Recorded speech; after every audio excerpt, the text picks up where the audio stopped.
I get on my knees. I put the gun in my mouth. I could tell you what the ridges of that trigger felt like on my finger. It's a double action gun, so I put my thumb on the hammer and I cock it back once, and I can feel there's little notches on the hammer. Now, once with a double action gun, when you cock that hammer back, it's hair trigger. It's ready. A sneeze, you're going. I put the gun in my mouth. I can taste the gunpowder.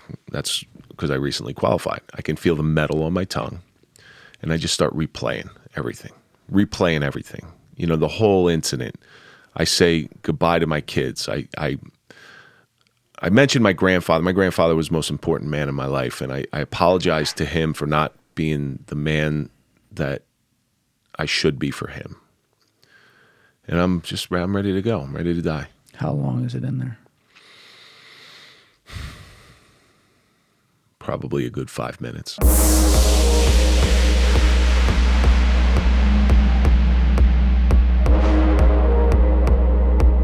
What's cooking, everybody? I am joined in the bunker today by Mr. Kevin Donaldson. You'll hear all about what he does and what he did, but if you heard that front snippet of the episode, you can tell this one got very, very intense. About 55 minutes in, we started getting to his story and what happened to him, and you will hear all about that, but I very, very much appreciated not only his openness in this episode, but having some nice humor in there as well. It was just a really, really good conversation, and I hope you guys enjoy. If you are on YouTube, please hit that subscribe button, hit that like button on the video, and as always, would love to hear from you in the comments section. If you are on Apple and Spotify, thank you for checking out the show over there. If you haven't already, be sure to follow on either one of those platforms, leave a 5-star review, and look forward to seeing you guys again for future episodes. That said, you know what it is. I'm Julian Dorey, and this is TRENDIFIER. Let's go! This is one of the great questions in our culture. Where is the nuance? You're giving opinions and calling them facts. You feel me? Everyone understands this, but few seem to do it. If you don't like the status quo, start asking questions. So how you want to format this? What do you mean? As far as how you want to get into it. I mean, I just start talking just like that. We might be on camera right now. I don't know. I might even include that. That's kind of fun. But listen, man, thank you for coming down here. Oh, no problem. Thanks for having me. Of course. Very much appreciated. And also, you're from my old neck of the woods up there in North Jersey. Well, I'm from Parsippany. You said you used to live in Morristown? Yeah, I did. Morristown's a great for area. 5 years. Yeah, I was never there. I slept there, pretty much. What brought you up to North Jersey? I was working at Merrill out of college in the private bank. So our office, well, one of them, because there were two that our team was out of, but our office was in Florham Park. So it was like right there. Well, I went to college at Fairleigh, so Fairleigh sits on the border of Florham Park and Madison, which now it's totally different. They got the Jets training camp right across the street. Oh, the Jets. Yeah. Our office was right next to theirs. Oh, you were there recently? Yeah. See, when I was there, that Jets facility wasn't there. As a matter of fact, across the street, when I first got to college, there was an executive there that was kidnapped. Because it was kidnapped. He was thrown in a trunk, and these two people tried to hold him for ransom, and they put him in a box, and they couldn't get the ransom, and the guy ends up dying in the box. No. Yeah. That happened. Wow, that took a dark turn. Yeah, it really bad. That was a Jets employee? No, that was before the Jets facility was even there. Oh, this is something totally separate. Yeah, this was. I forget what the old facility was there. It was an old. He was an executive at something. I can't remember what the name of it was. Why'd they kidnap him? They were trying to get money. You know, the criminals. That's it? That's it. They threw this guy. He was an older guy, too. They threw him in a trunk, and then they put him in a box trying to hold him, and he ends up having a heart attack and dying, and then they still try to get the ransom money, and they ended up catching him and going to jail. I don't even know if they're still in jail, but that was, God, I've been out of college almost 25 years, so. What was that, like second-degree manslaughter? First degree? It's got to be something bad. Probably first degree, because they intentionally put him in a box. Yeah. They put him in a fucking box. But, you know, it was so much different around there. It was so much different. Now everything is so built up around there, and but it's nice to be back in the land of the Philly fans. Is this where you're from? I grew up in Atlantic City. I grew up in Atlantic City. AC, man. Yeah, it was great when I grew up. It's not so great anymore. You know, I spent a lot of time in Ducktown. So Ducktown. I was just gonna say, you sound like a Ducktown guy. I was one of the few Irishmen that were in there. Yeah. But it was great. You could run down the street in the middle of the night with $100 bills in your hands, and nobody would bother you. There's still some great restaurants there that I've taken my wife to. There's Angelino's too, right on George Avenue. And so I take my wife down there. This is a few years back. And we're walking down the street, and we walk right past Nicky Scarfo's house. And there's people out on the stoop. Senior. Yeah. So it was Nicky Scarfo, and then Philly and Eddie lived next door. I went to school with the Scarfo kids. They were a little older than me. And then Philly and Eddie's son, and I was friends with him. Leonetti turned over, but they used to whack guys at his house, I'm pretty sure, right? Pretty much. So Leonetti's mother was Nicky's sister. So that's how he got introduced to it. But the funny thing is his son, Phil Jr., I went to Holy Spirit High School, and we were friends. And his old man turns on Nicky, and I don't see my best friend no more. Yeah. He just goes away. Like one day he's there and one day he's not. But there was more than one time where I know Nicky Jr.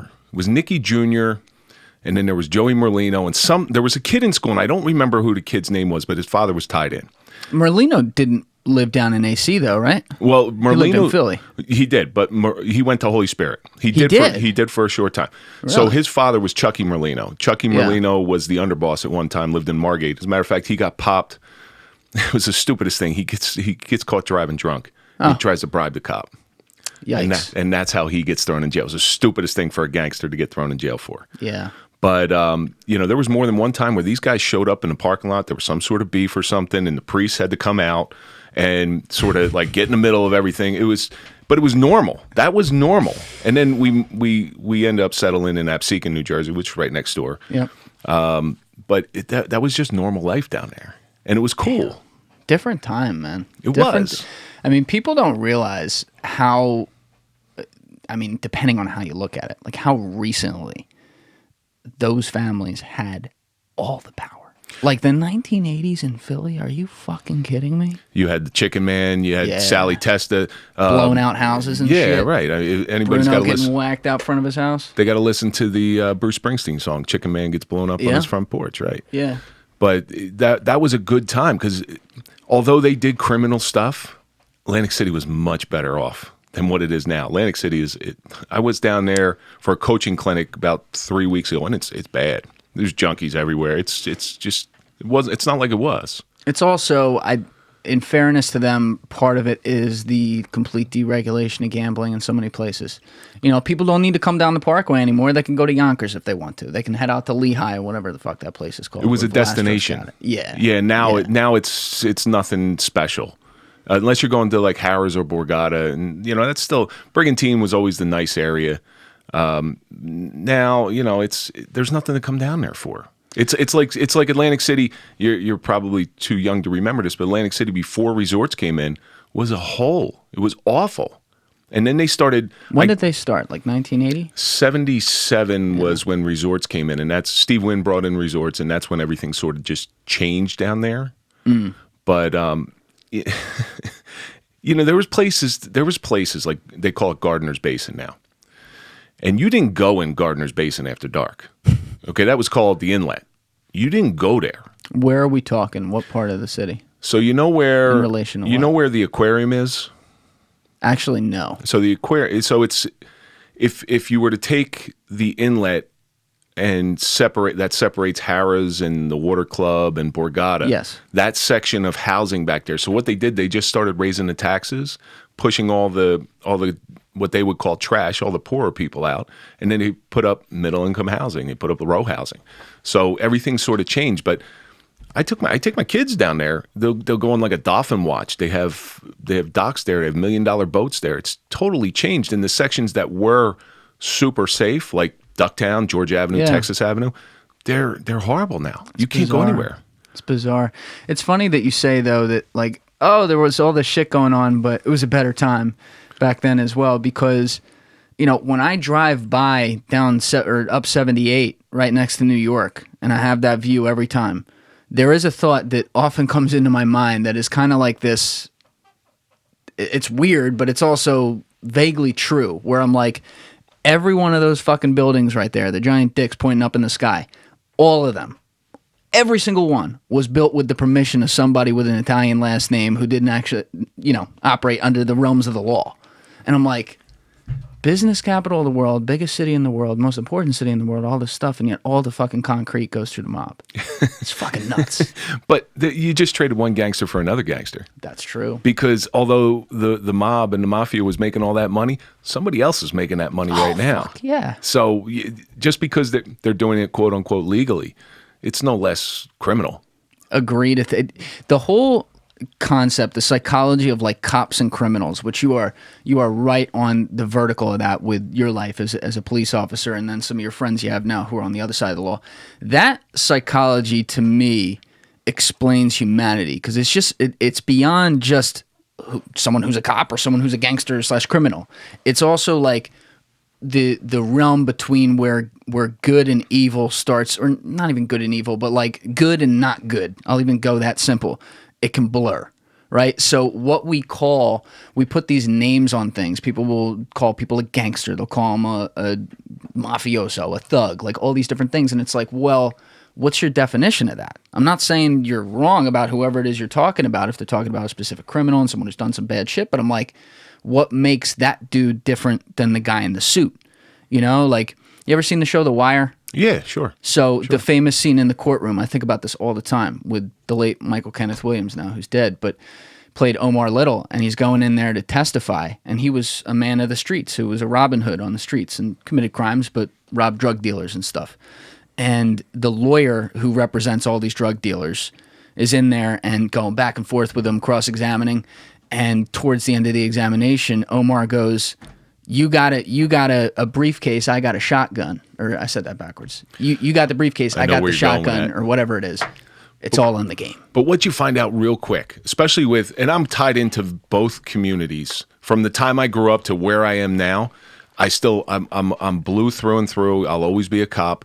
But what I found by my friends is there's a lot more that brings us together than separates us. There's a lot more. What do you mean?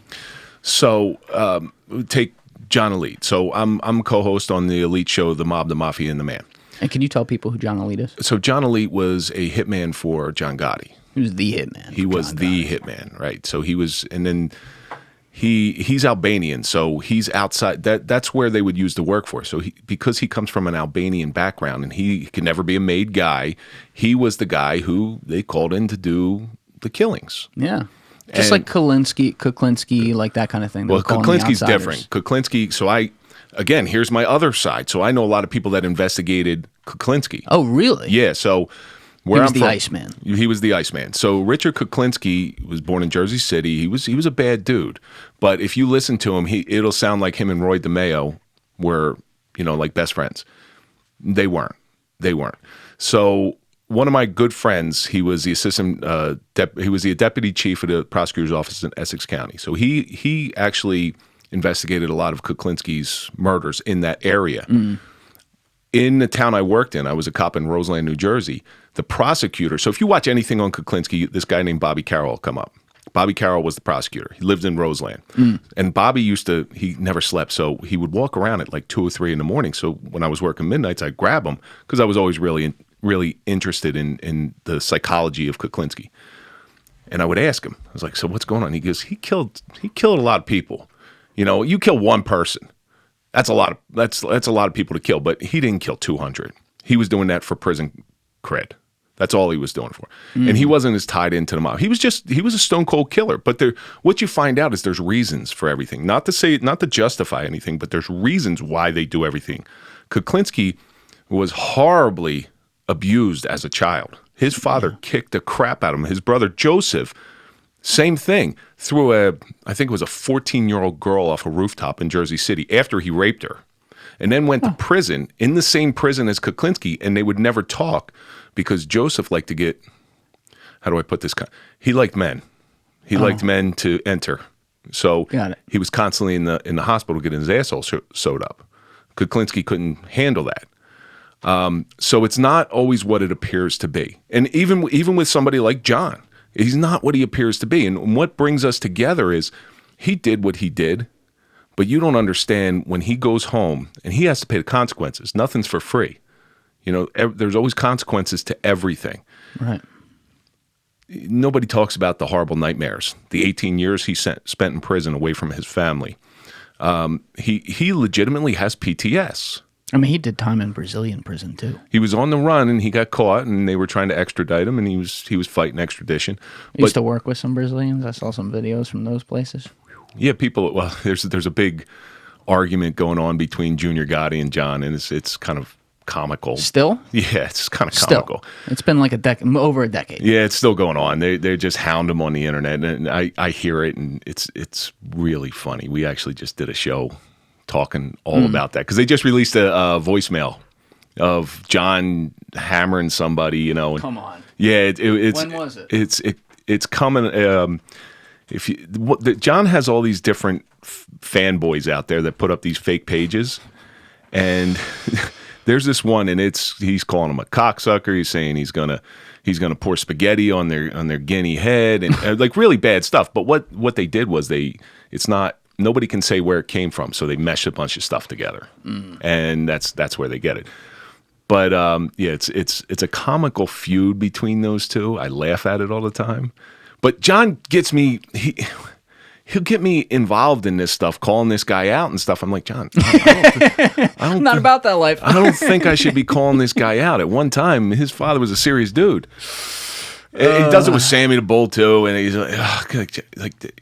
I know he's an old man, and I could take him, but kind of leave me out of this one. Right. I'm just a ringmaster on your show. I'm not the guy who did all this stuff. And for people listening who aren't totally familiar, I mean, you're not naming nobodies right here. You're naming some of the most serious guys there ever were. But what people don't realize about John, and this is something that again goes back to my point where there's more that brings us together. John is right now talking. We go out and we'll do speaking engagements. I'm the clean cop. He was on the other side of the law. Is that how you play it? Good cop, bad cop. Good cop, bad cop. Yeah. Right. Well, he wasn't. No, that's me and Mike Dowd. Me and Mike Dowd is good cop, bad cop. You got some interesting friends. I do have some interesting friends, but I'm also tied into, like last night I was at this Moment of Blue Magazine, which is a police magazine. They hold something for Moment of Silence to guard against blue suicide, because blue suicide is at an epidemic level. I think we're up to like 36 now in 2022. So we're losing like 10 a month.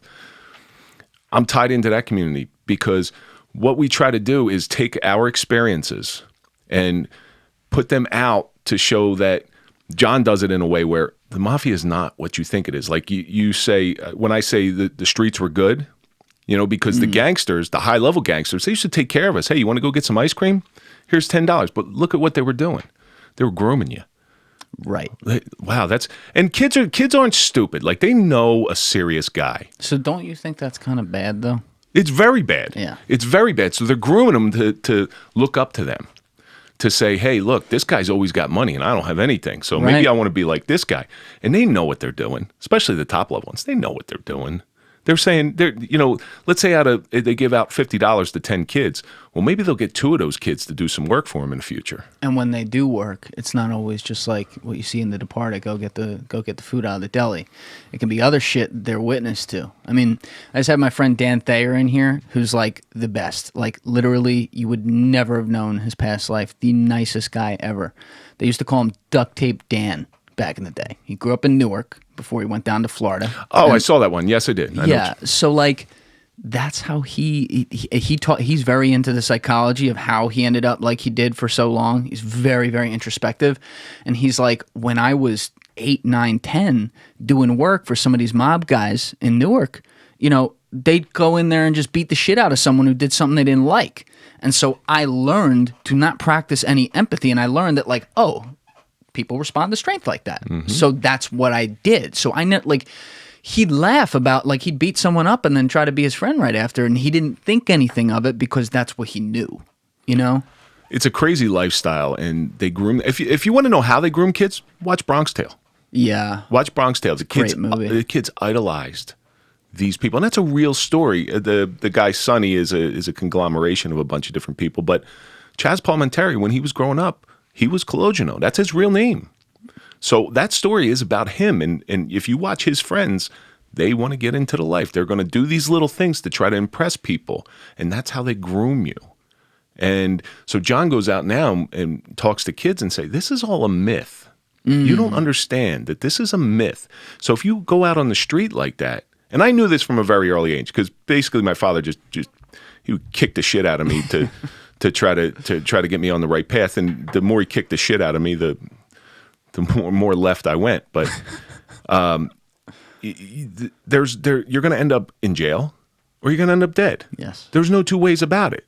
You don't retire from that business. What do you got? A handful of guys who are dinosaurs. You got Michael Francis, you got John, you got Sammy. But Sammy, you know, maybe Larry Mazza or Frankie Pontillo.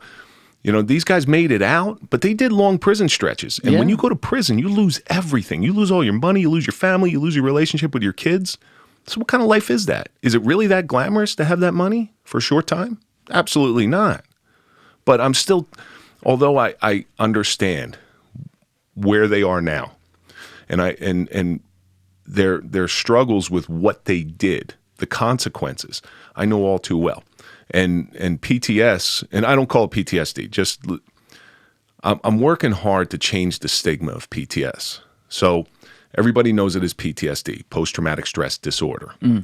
Well, the reason I drop the D on it is because it's not a disorder. A disorder is something you're born with. Like if you break your arm, it's a brain injury. But if you break your arm, you're not calcified deficient disorder. You got a broken arm. Yeah. So with a brain injury, if you do a brain scan pre and post, your brain actually changes. And it happens with the gangsters too. You know, they see so much stuff over time. Their brain just still human. Yeah, it doesn't work. That's the thing. Everybody's human. Everybody deserves a second chance. So when your brain changes, there is no way to heal it right now. There's no cure. So dropping that disorder changes the stigma. So a disorder is, you know, if you were born with, and I'm not down in these things, if you were born with autism or cerebral palsy, that's a disorder that you have to live with for the rest of your life. There is no cure that we know of.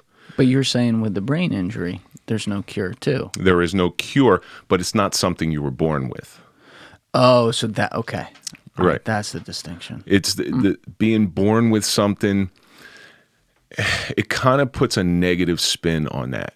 You know, nobody wants that. Nobody asks for that, but that's what comes out. And it comes out in really, really horrible ways.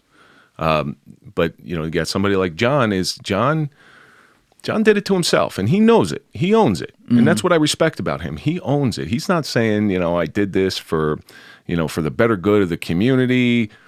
He was sold a bill of goods that wasn't the truth. He's brutally honest. Yes, he is. He is and I'm not just talking like telling the stories and like doing the whole wise guy tale thing. We see guys do that. He's like brutally honest about his psychology with it. And like when you see him talk about the first time he killed someone, and I mean, he can tell that story a million times, but he still wears it. You know what I mean? So in a way, I draw a distinction there from some other guys you see, because there's a lot of other guys that are like, oh yeah, I left it, whatever. And they're like, yeah, I did this, I did that.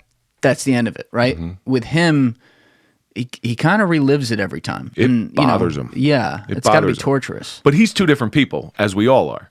So there's John Alite that you see on camera, and then there's John that I know, where we go out to dinner. And here's a quick story. And he got me on this one.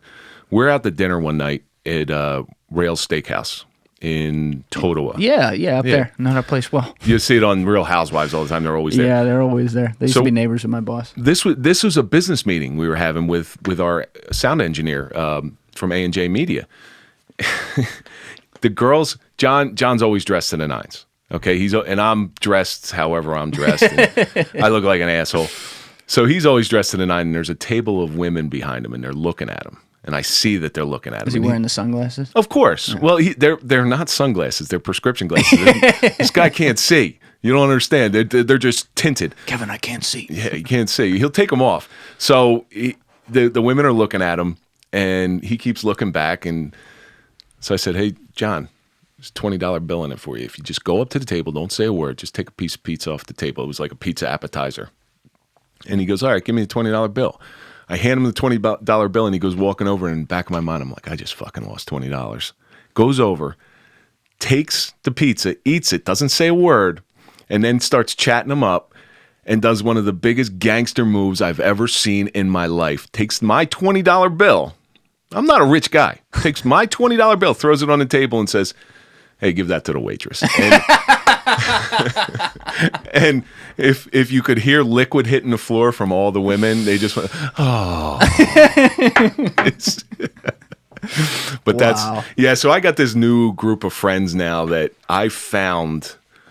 I don't know how the hell I found them. I was gonna say, like, can you think about that a little bit? Like, how this ended up? I mean, maybe let's start from the beginning. Let's get to you, because you've hinted at it, and I think mentioned it explicitly a couple times today already. But you were a police officer for a long time, right? I was a police officer for a little over 13 years. Right. And when did you retire from the force? I officially retired in June 1st, 2014. Okay. It was not how I wanted to go out. It was under some. It was not the way that I wanted to retire. Let me put it that way. On July 10th, 2013, I was involved in a shooting, and I loved being a cop. I really loved it, and it wasn't go chasing criminals or bad guys. And we had enough crime because we only were 10 minutes away from Newark. Did you want to do that growing up? Never. Really? Never. What got you into it? It was a job opportunity. I saw it as a job. I saw it as a career. When I think in 1999, my brother came to me and said, hey, look, the state police are hiring. Now, I have graduate degrees.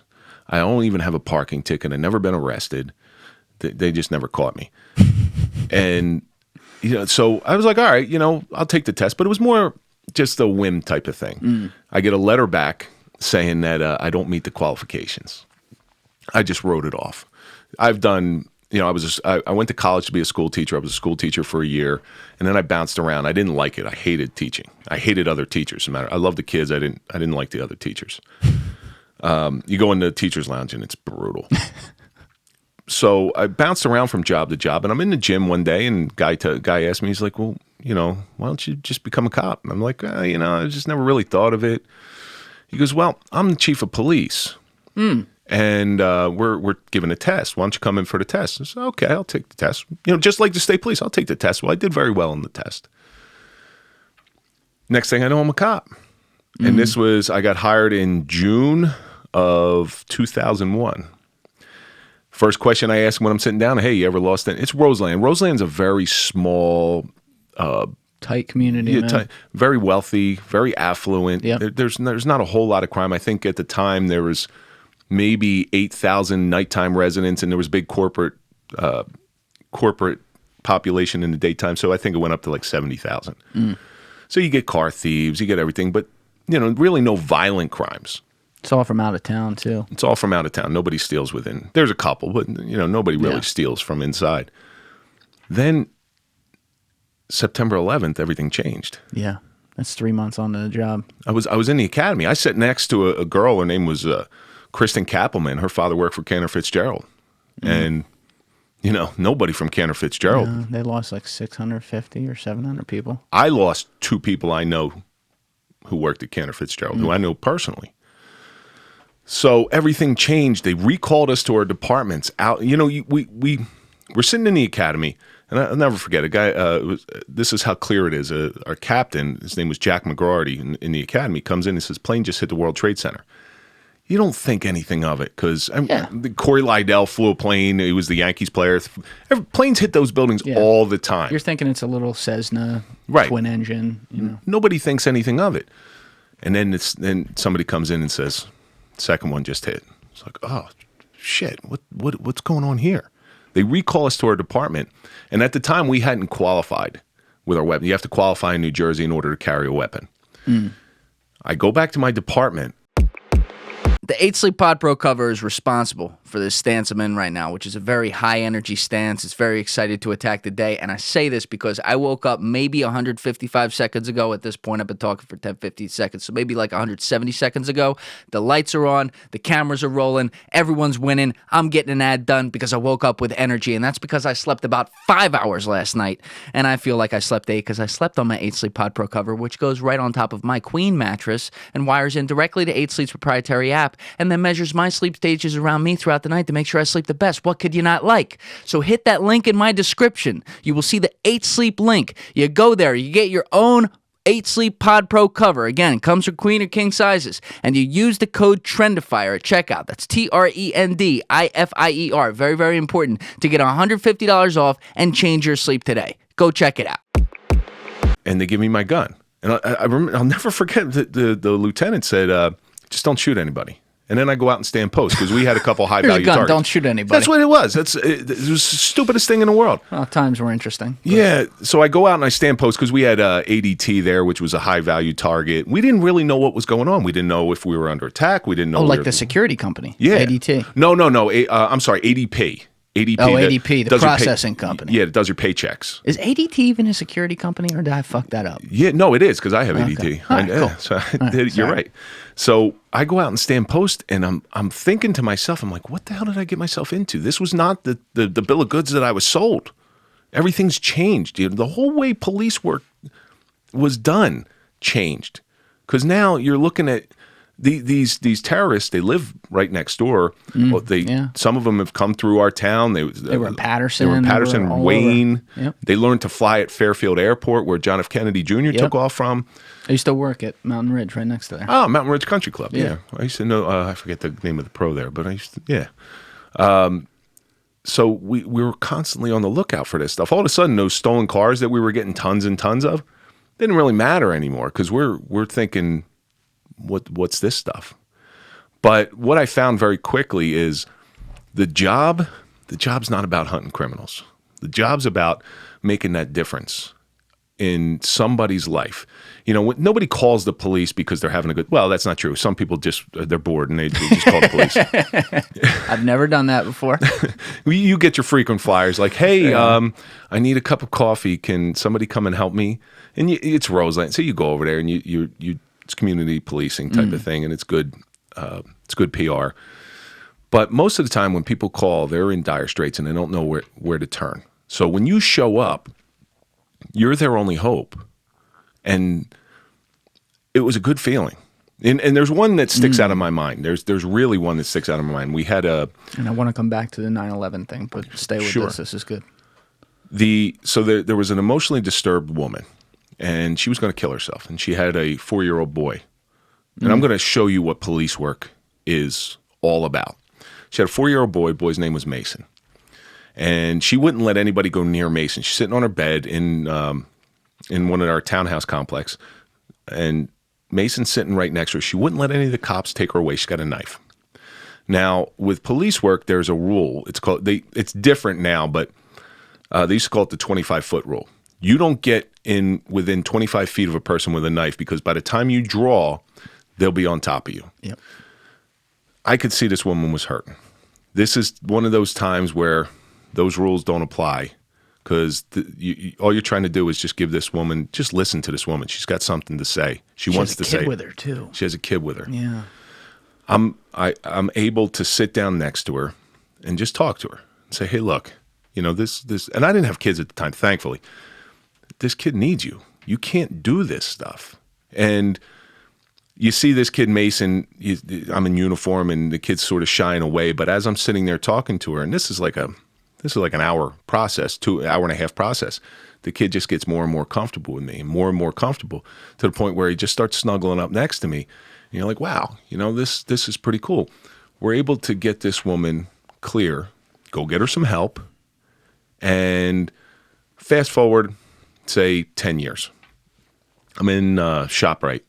I'm in plain clothes, and I hear in the background, and I hear, hey, Officer Kevin. It's like, no. So I turn around, and there's a kid there. There's a teenage boy. He's like, Officer Kevin. I was like, yeah, I'm Kevin. What's going on? He goes, well, I'm Mason. This kid was now 14, 15 years old, recognizes me in plain clothes. He goes, yeah, you were the officer there. You really helped out my mom. And that's what police work's all about, making that difference. And if I did nothing else in my career, that right there would make my career successful. Made a difference in a way that they don't teach in school, though, too, like in the academy. I mean, I know they have drills for some of this stuff, hostage situations, talking someone down, but my point is that it's a pure human being relatability thing, which isn't just you understanding the situation, it's how you outwardly are able to respond to it in a way that the other person responds to, right? So you have a woman there who's clearly in a mentally unwell moment, probably the worst one of her life. At any second, something very bad could happen, and your job is to try to make that not happen, and you sit down and you become a human being. You know, probably after 5 minutes, she forgets you're wearing a uniform. She's just used to you being there. And so I like hearing stories like that, because I don't care what it is you do. If you're a cop, if you're a businessman, if you be anything. But in our world today, especially, we are craving emotional intelligence, and we're craving the ability to interact with other people in a way that makes not only us make a difference for them, but selfishly make ourselves feel good too, because we got to somebody. You know what I mean? Like that feeling where it's like, oh, I really reached them. And so to hear you have that as like a leading memory of what you did, especially at a time where, you know, certainly there's been some negative stuff around cops going on around the country. Sometimes I feel like I'm a little hard on that, but I do hold them to a different standard. They're supposed to protect us. But to hear things like that, those are the kinds of things that should give people hope, and should remind us that a lot of cops who do their job are they love what they do, and they're very good at it, and they do things that are beyond just being a police officer. Well, it's 99.99% of police officers are good. But unfortunately, in this country, everybody is judged by the lowest common denominator of the group of people that they belong to. Now, that's fair for pretty much everything. Yeah. So across the board, take police out of it. You know, I know some of my nearest and dearest friends are people of color, are black people, and Spanish people, and Asian people. And I love them all dearly. All right. But then if I go down the street and I get robbed by, say, a black person or a Spanish person, then all of a sudden in the back of my mind, that's what happens. All of a sudden, every black person, every Spanish person is a criminal, which a logical person is going to know that's not true. Police officers are no different. We have this idiot in Minnesota, which, by the way, is amateur hour. Oh, completely. Amateur hour. In the academy, well, they didn't teach it, but I knew 15 different ways to make my point where you're not going to die, you're going to feel it, and you're going to feel it for a couple days afterwards. And there will be no bruises on you, and there will be a camera could sit right on me, and I would never be outside the scope of what I can do in the use of force. So this guy putting his knee on somebody's neck, it's total amateur hour. Yeah. It's look at me, I'm grandstanding, I can do this. He had a lot of problems too. Like there were a lot of signs on him. Right. But the sad part is there's one event in the United States that everybody agrees with. And this is why I think people just like to argue. Everybody agrees that what that guy did was abhorrent. Yeah. Yet we can't. We're fighting over it. Yeah. It's the most foolish thing I've ever heard in my life. Cops hate him. You know, civilians hate him. Everybody hates him. So why can't we use that to come And together? He got found guilty, and he got a big sentence. You know what I mean? Like. Well, you know, I'm going to say something that's really unpopular. Okay. So he got a sentence above and beyond what the law requires. So the law is there as our guiding light. So my kids, I've gotten them a couple things for when they get older. I've gotten them the Constitution, all right, and I've gotten them a compass. A compass. All right, so they can always find their way. And the Constitution is the one thing that is unchangeable, well, aside from amendments, but that's the law. That's what you need to believe in. How old are your kids? I have a 9-year-old and a 12-year-old, Patrick and Jimmy. Okay. So when they get to time when they're going to depart the house, they're going to get this stuff. And the other thing is I'm going to give them the Bible. I'm going to give them, and they're nice copies, because I want them always to be able to find their way. I want them always to find a heart, because that's important to me. So this guy, he gets a sentence that's heavier than what the law requires. I have a problem with that, because the law is there for a reason. You're not above the law, you're not below the law. This is the law. One law for the lion and the ox is oppression. That's what's written in the Proverbs of Hell by not Christopher Marlowe. William Blake. But still, if you're going to judge everybody by that same law, you can't, just because this guy did something so egregious, you can't change the law because, oh, well, no, he's a really bad guy, because then the law becomes subjective. Not that I am I understand the law needs to be objective, and slippery slopes are something that's very important to me. And so I recognize, like, if there's going to be a point that comes out of my mouth that rings a little hypocritical, I will say that ahead of saying this, because it is. This is what you're supposed to be able to do, talk about these exactly, things. Yeah. Exactly. But, like, he was a symbol, like, for a moment, the symbol above all of them for, like, the worst of the kind of thing that people complain about, from, especially from the relationship between, like, minority communities and police officers over time. And there are other people out there, a lot of other people, who would say, well, what about all, like, the minorities who have been sentenced to archaic sentences for so long? This is one guy. He's an asshole. We saw him kill a dude on camera, right? And he had a position of power to do it, to make it worse. So fuck him. He definitely got what he deserved. Okay? He got he got less than what he deserved. He deserves to be taken out and beaten. Okay? That being said, you still have to stay within the constraints of the law. Yeah. If somebody is convicted of drunk driving, all right, they get a sentence of like 6 months suspended license. Just because the guy is a total jerk and mouths off to the judge, you can't give him 8 months. You follow me? Yes, I like that you just said that. Right. Yeah. That's what I'm saying here. I'm not saying what he did was right. By no means. Trust me. If I could get my hands on him, just like in every community, and I know this with. I was recently talking to her name is Katia Roman. So she came here illegally, and in her community, she's Costa Rican. In her community, anytime they found a Costa Rican committing crimes, the community would take care of them because they don't want a bad name. They don't want to be judged by that lowest common denominator. Again, slippery slope, but that's interesting. Right, because if they get caught, now all of a sudden, all Costa Ricans are bad. Derek Chauvin's a moron.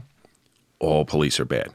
It's an insane way to think. You're not wrong. You're not wrong about this concept. This absolutely does exist across culture, where it's the lowest common denominator. I do agree with that. All right. So that's the way I look at that. But you wanted to get back to something with 9/11. Yeah. Okay. With your story again. Like when people are telling cool stories, I don't like to stop and be like, "Well, can we go back?" But once you're done that kind of thing, if there's something that we were going on that I thought was cool, I always love to come back around to that. But you were saying that, I guess, like a couple of days after 9/11, you were handed a gun and said, "Don't use it." And you had been talking about how the entire job itself changed. Now, this was 20 years ago at this point, which is incredible when you think about it. It's just like, it feels like yesterday in a lot of ways. I was very, very little, but I still remember that day so vividly. It was one of the first memories I really have. But you look at what a seminal event it was, and it's easy to forget how shocking that was if you don't actively think about this all the time. I do. 9/11 was so critical in my life that it's been talked about on this podcast a bunch and everything. But it may seem a little foreign to some people hearing this, who are like, wait a second. A cop in New Jersey getting out of the police academy, 15 miles away from New York where this thing happened, everything about his job changed that day from something that was a foreign attack that then our military took care of. Like, when people think of that, and it's like, wait, how does that even make sense? But it did, because everybody changed, but particularly like within law enforcement. My understanding, I don't know if you were a part of this, but is a lot of them around the New Jersey, Pennsylvania, New York, tri-state area, or then down in D.C. in the, I guess, like Delmarva area, they were called in, whether it be to help at ground zero or to assist with literally getting things organized again. I mean, you had the biggest city in the world just stop, So like, did you get called out of town? What was your whole deal there? It was. We were set to. We had a lot of affluent people in town who did work in New York. How many people did Roseland lose? Offhand, I don't know, but there were several. Yeah. And so people are calling up the police department like, "Hey, did you hear anything about this? Did you hear anything about this?" You became something to try to keep the neighborhood safe. To all of a sudden, this one place that people would turn to for a little bit of information, a little bit of hope. And because again, the chaos, and the terrorists did their job. And what a terrorist's job is to create chaos. So after 9/11, I had an uncle who, his name was George. Everybody called him Duke. He was He was prisoner of war in Germany for 27 months. In World War II. In World War II. Great stories, by the way. You want to hear some great stories? Yeah. Great stories. Holy shit. So, is he still alive? No, he died in 2005. But, I would have had him on. Oh, he's got some. He'd tell you about eating cat and how they got drunk in camp, and Christ. he tried to escape 5 times. He's got a great story. But I went to him, and I was like, Uncle Duke, I don't know what's next. I don't know what this new world's going to look like, and I got to be honest with you, I'm a little afraid. And he goes, "Don't be afraid," because you got to remember, he was there when Pearl Harbor was attacked. Oh, yeah. So he was a resource to me, and that's kind of why I went and spoke with him. He says, you can't be afraid, because if you're ever afraid, the terrorists win. And that's what the terrorists did in this country. They made us all afraid because we didn't know what was coming next. So they did their job. And that, God, I think about that and I still get the anxiety. I remember finally going home the night of 9/11. I got home at 1 or 2 o'clock in the morning and just sitting in front of the TV and watching and watching and watching. Just, I can't believe what's going on. And that's why I said it changed the job forever. It changed how we patrolled. It changed, you looked at people different. Again, judging people by the lowest common denominator. You had Indian families up there who were putting in the window, I am Indian American. That's how crazy it was. It's like some of the Ukrainians now putting in the window, I'm Ukrainian, not Russian. And yeah. It's fucking nuts, man. Right, because everybody just says, they just lump them in.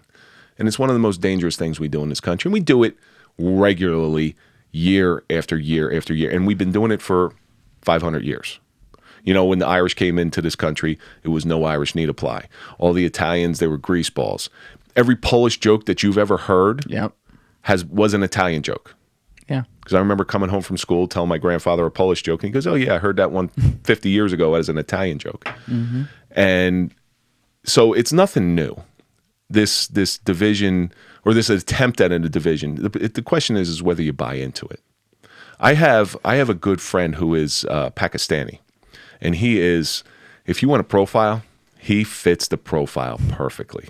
He comes from a very wealthy family in Pakistan, so he understood this. And if you're in there and you fit the profile, I mean, he was young, he's professional, he's well spoken, he was educated in this country. Probably thought he funded the whole thing. Of course. People walking around. I break his chops all the time about it. Fucking nuts, man. Like, people forget. It was something else. So he understood that he was going to be looked at differently his entire life. So he went through a lot of different steps in order to assure that because every time he flew, he was getting a finger up his ass. It was happening every single time. So he had to go through special security clearances in order to get this badge, because he understood. Now, people like that, I always felt bad for, because I would be so mad at those terrorists. Cause like, buddy, he screwed it up for me. Like, I'm just here trying to live my life, and you screwed it up for me. Mm. And that's how I look at Chauvin. You just screwed it up for me. Yeah. Or you did. Thankfully, I still have a lot of friends who are officers, and again, there's another marquee event that has changed the way police do their business. Yeah, and it's kind of wild too, because it was a one, not to discount it at all, but it was a one death thing, and we can in a way compare it not apples to apples, but we can compare it on a spectrum as far as like social division to like a 9/11 or the post of 9/11. But yeah, I mean, I don't like when people make money off of it. That's the problem I have. Like how? They capitalize on it. They capitalize on the division. Oh, yeah. So everyone. Yeah. Fucking everyone. Yeah. They capitalize on that. You would drive through, I don't know if you know where Mountain Lakes is. No, Mountain Lakes. Well. Okay, so Mountain Lakes is ultra wealthy. Yes. You have people standing down, their boulevard is the main road that goes down there. You had people standing there with Black Lives Matter signs. I'm like, when did Black Lives not matter? They always mattered to me. So why are you holding up a sign? Are you trying to remind me? Or are you trying to remind yourself? Because you want the optics of being a social justice warrior, and that's where I have a problem. I have a problem. Before George Floyd, did Black lives really matter to you?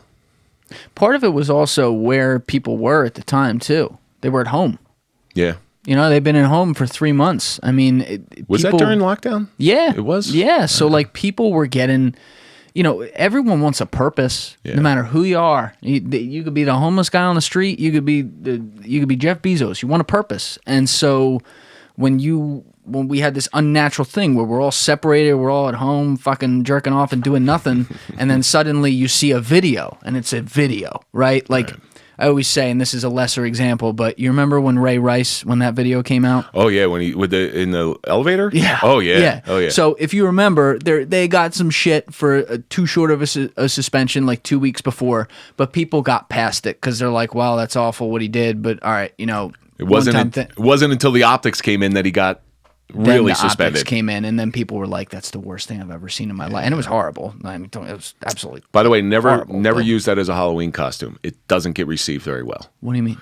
Never go with your girlfriend or your wife or anything where put black eye makeup on her and wear a Ray Rice jersey. Who the fuck has done that? Somebody I might know. They should be sued for stupidity. Somebody I know. That is that's not good. But yeah, like the point is you see a video and it makes it doesn't change what happened, but it makes it worse because now you have something visually to respond to. So everyone sees this video of Chauvin and it's fucking 9 minutes and 47 seconds of him sitting on a guy's neck. You get pissed off. Well, that's Rodney King too. Yeah, and that's before your time. I know it's before your time. I know Rodney King's story well. So Rodney King was a junkie. He was high on PCP, going 90 miles an hour through a residential neighborhood. Now, I see both sides, okay? And again, my opinions aren't always popular, but they're the truth. The cops show up. They finally get this guy. They're telling him to get down because you're only seeing a small snippet. That's the problem I have with video. They show the whole thing. You got to show the whole thing.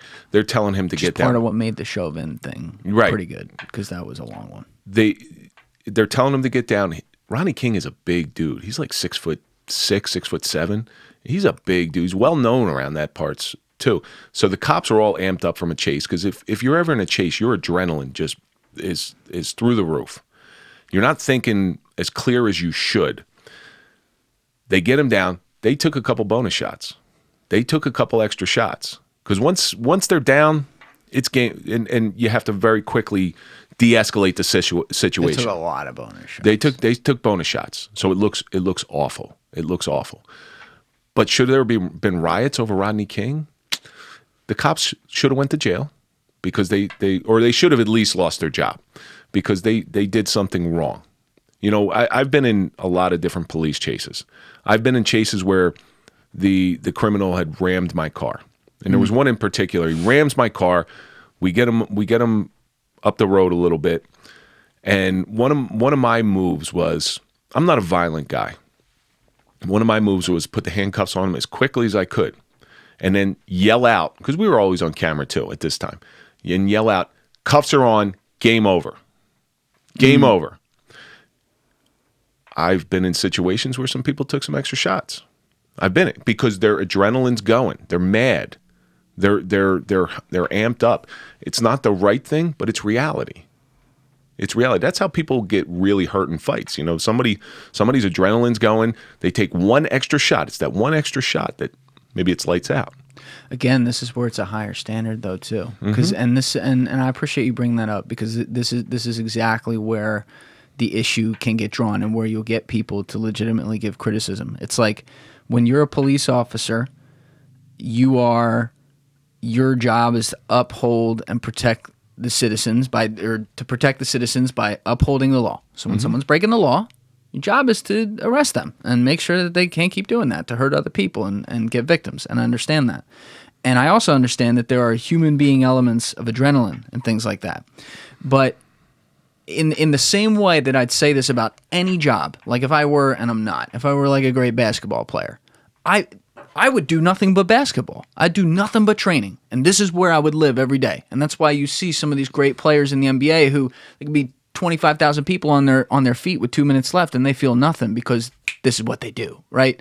I think that standard needs to be there for police because there is, like you talk about the story of the woman who was having an awful mental breakdown, right?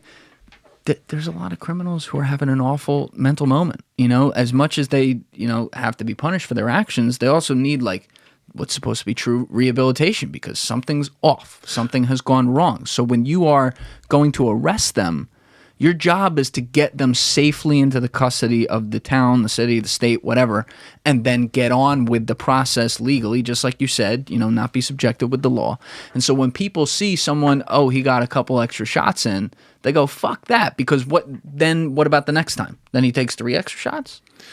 That's because, and this where it comes into play, where you ask me, is this something I always wanted to do? And I say, no, it wasn't something I always wanted to do. This is a job to me. I loved it. It was a fulfilling job, but it wasn't something I was driven to. So there's a couple different people who become police officers. There's those that are service-driven, that really see this as a purpose in life. Because once I got the job, I realized that, okay, this is my purpose. And then there's the other ones who are shoved in lockers, who get this authority and become and go on a power trip. And you learn really quick when you get on who those people are. People that should have never been police officers.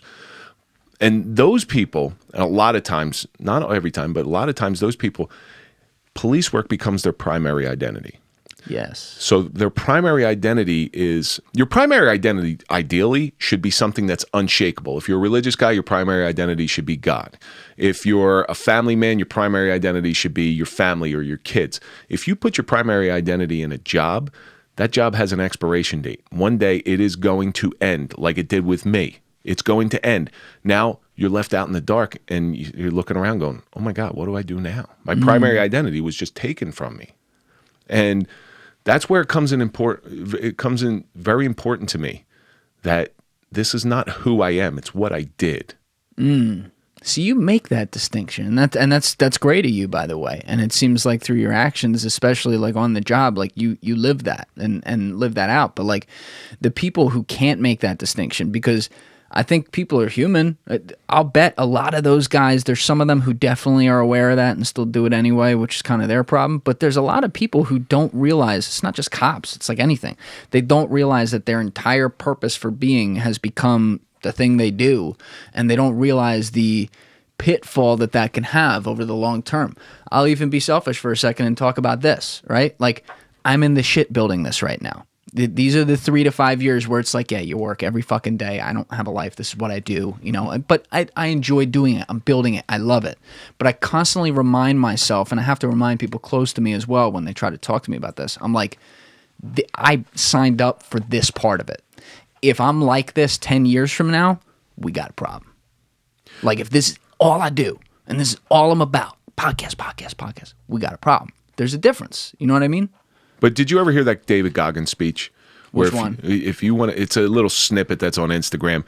If you want to be the best at whatever you are, you're going to be the most misunderstood person on the planet. People are not going to understand it. People are not going to like you. He's 100% correct. He's right about that. Like you, with my show, with both of my shows, I am fully committed. I have a family. I have a wife. I have 2 children.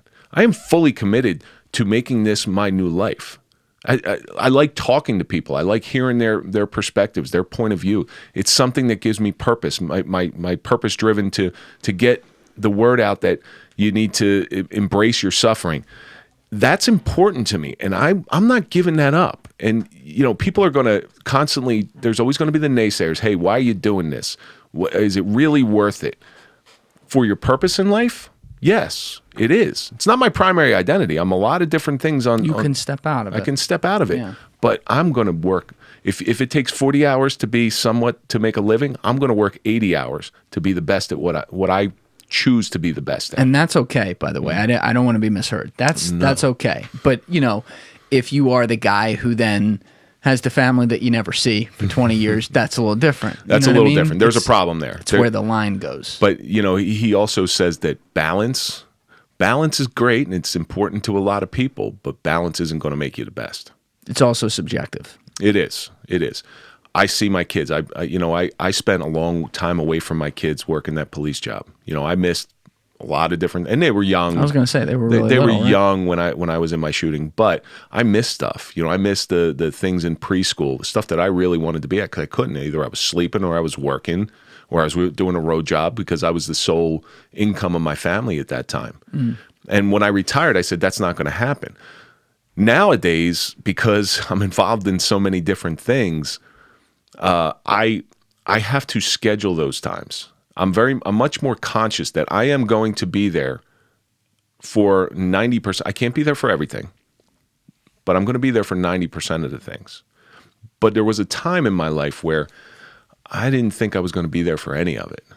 And that was after my shooting. So, and what happened? Because we talked about that a little bit as far as like just hinting at it, but this was in June 2013, you said? July 10th, 2013. And so... Had you ever been in one before? No. You'd been in some hairy things, chases. You had your gun drawn several times. Never, this was different. This was different. It was something, and believe it or not, I'll go through the shooting incident, but it's not even the story. Like, the story is not the shooting incident. So, whenever something bad happens in the police world, it's always the slowest night. Because I've said this so many times that there was everybody loves Raymond. All right, the older brother was the cop. He defines police work so perfectly by saying it's mind-numbing boredom interrupted by brief moments of horror. The majority of police work, whether you're in an inner city or whether you're in a suburban town, there's nothing worse than silence. It's horrible. I remember this particular night. It was a Wednesday night, and I pull up car to car with my partner that night, and we were having a cup of coffee, and I just say to him, I said, God, I wish we just get an alarm call, something. I'm dying here. I wish I'd just get an alarm call, something to get me out of the car. A deer's hit, I got to put a deer down. Not that I like shooting deer, but something to do. Let me go inside. I'll do the paperwork. I'll smile while I'm doing the paperwork. I don't care. So we depart, and we used to have to do plaza checks, little strip mall checks to pull on doors and stuff. Because, again, small suburban town. You're not doing this stuff in Newark, but Roseland, you do it. Because it's more community police driven. As I'm pulling into the lot, it's about 10:45. Crack of the radio, and everything changes at the crack of the radio. Crack of the radio comes over and says, start heading to this address. It's an open 911 call. What's going on? We don't know. So in New Jersey, anytime 911 is called, we have to respond, whether it's a misdial, whether it's an open line, because sometimes people will dial 911 and they'll throw the phone on the floor. What about that thing? Maybe this is unrelated, but on like the iPhone, it has like the emergency call thing. That'll dial 911. Fuck, I dial that like all the time. And the cops show up, right? No, they don't. No, because I like hit. I'm like, fuck, no, shit. They're supposed to. And that's not reassuring. So yeah, cell phones. You're supposed to. They'll give you a GPS on the printout on what's called an alley screen, and it'll give you latitude and longitude, and then you can triangulate where it's coming from. Now, if they can't pinpoint an area, they'll check the area. Nothing's showing. Off they go. They can't pinpoint it. So this open 911 call, we start heading down there. And I can tell you the route that I took. I was doing, it was 10:45 at night. There's not a whole lot of traffic. I'm doing 70 miles an hour. No sirens, but lights. You're not on Bloomfield Ave, are you? Close to Bloomfield. I was on Passaic Ave. You were on Passaic doing 70 miles an hour? Sure. There's nobody around. Okay. Right. That's what those flashing lights are for. You know how many times the law, cop? Yes, I did. I should be held to a higher standard. I'm looking at all the fucking cops sitting there in the speed trap on that road. I used to drive on that road every goddamn day. Well, those flashing lights got me out of looking like an asshole more times than I can tell you. It's late at night. I'm pulling out of a road. I'm not paying attention. I almost T-boned somebody. And they hit their brakes. I quick hit my lights and just take off. It's like, I was going to a call. Yeah, that's one of the perks of the job. Yeah. So there's a lot of downsides. We'll let that one slide. There's a lot of downsides of the job. That was one of the perks of the job. So we're going down this road. My partner's right behind us. And one of the things you got to realize about police work is you have a very short time to come up with some sort of strategic plan. So we're going car to car over the radio. Like, we don't know what's going on. It's a townhouse complex. How are we going to go about this? Where are we going to go? Where are we going to set up? Do you want to pull down the street? So in an abbreviated time, and we're literally talking 3-4 minutes, we come up with somewhat of a strategic plan. We pull up at the residence, shut our lights off. We don't want to make our presence known. There was a third, one of the supervisors showed up there as well. My partner goes around the back. Me and the supervisor go up to the front. So our plan was we're going to breach the door. When you say breach the door, we're going in.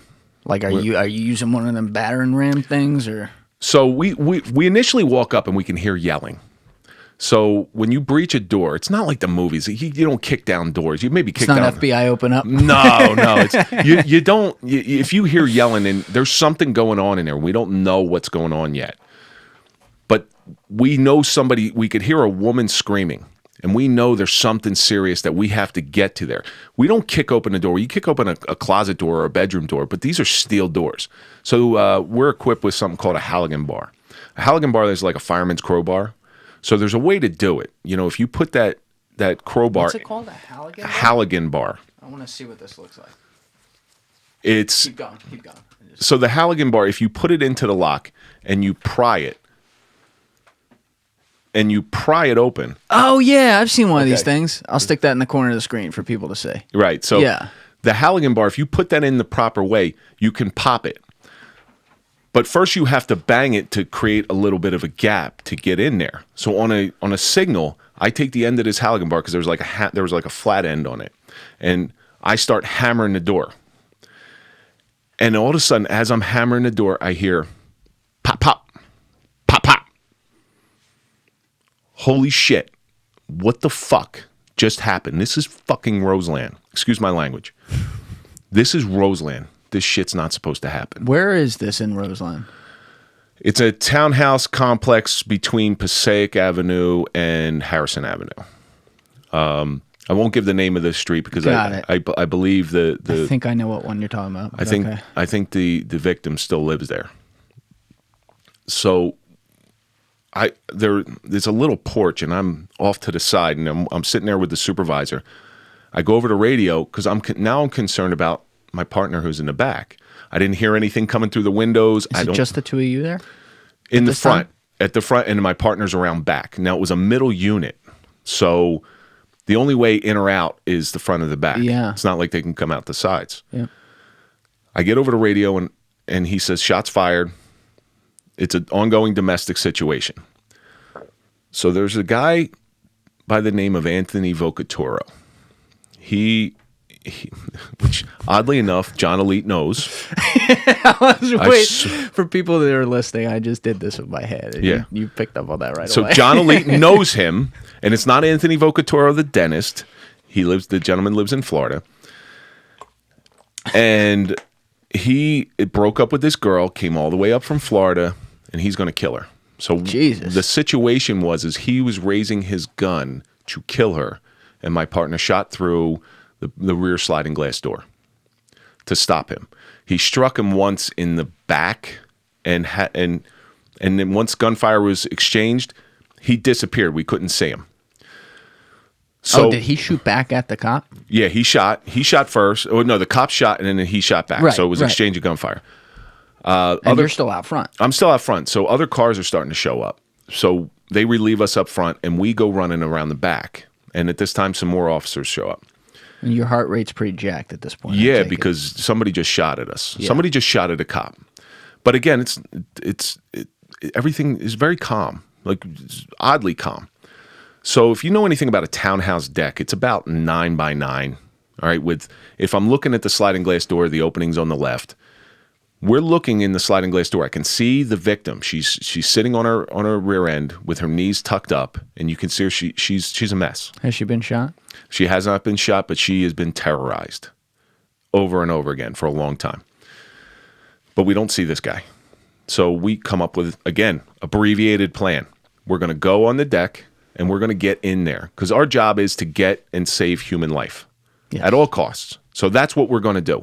We're going to go through that sliding glass door. We're going to throw something through it. We set up on the deck. Now, I'm looking at the deck and thinking, again, very clearly. I see the right side because if I'm standing in the right side of the deck, puts me in a corner. I have a little bit, it's patio furniture, but what I think is some cover. And I can see everything, but I can't see the guy. I don't know where he is. Guns are drawn, and he's not communicating with us. On a cue, somebody throws a chair through the sliding glass door. Oh, I thought you were going to say they threw a grenade. No, Jesus Christ. Shit got real. Maybe I would have saved it. So once that chair goes through the door, I'm standing up with my gun drawn. Now he threw it from the inside. No, we throw it through to get through, to get in, because the door was locked. a flash. Like that's a flash, a bang, and particles hitting my face. So he was right behind the wall. And what he did was he just put his gun like this. I happened to be at the worst place possible. The bullet goes, like I can feel the gunpowder from the gun. When you shoot a gun, you'll get what's called blowback. You'll feel the little grains of gunpowder hit your face. And actually, if you take a paper towel or something, wipe your face, you'll see the gunpowder on your face. I feel the grains of gunpowder hit me. I feel the heat of the flash. I hear the bang, but when you go through a stressful situation, your auditory responses change. Like physiologically, they change. When you're in a range, you're supposed to wear hearing protection. But when it happens for real, your body goes into a fight or flight mode and it protects itself. So although I heard the bang, it didn't deafen me. Because if you're ever in a shooting range, I don't suggest this, but I used to do it occasionally. Just take my ear and lift it up just to hear what the bang was like. It's loud, and it'll make your ears ring. It'll give you tinnitus. It's loud with the things on. I mean, it's fucking loud. So, but this didn't make my ears ring. And so I, very calm. You think you'd panic in that. I stay very calm. I hit the deck hard. Like I go down, and there's broken glass everywhere. So from the sliding glass door. Your eyes shut? No. Still wide open.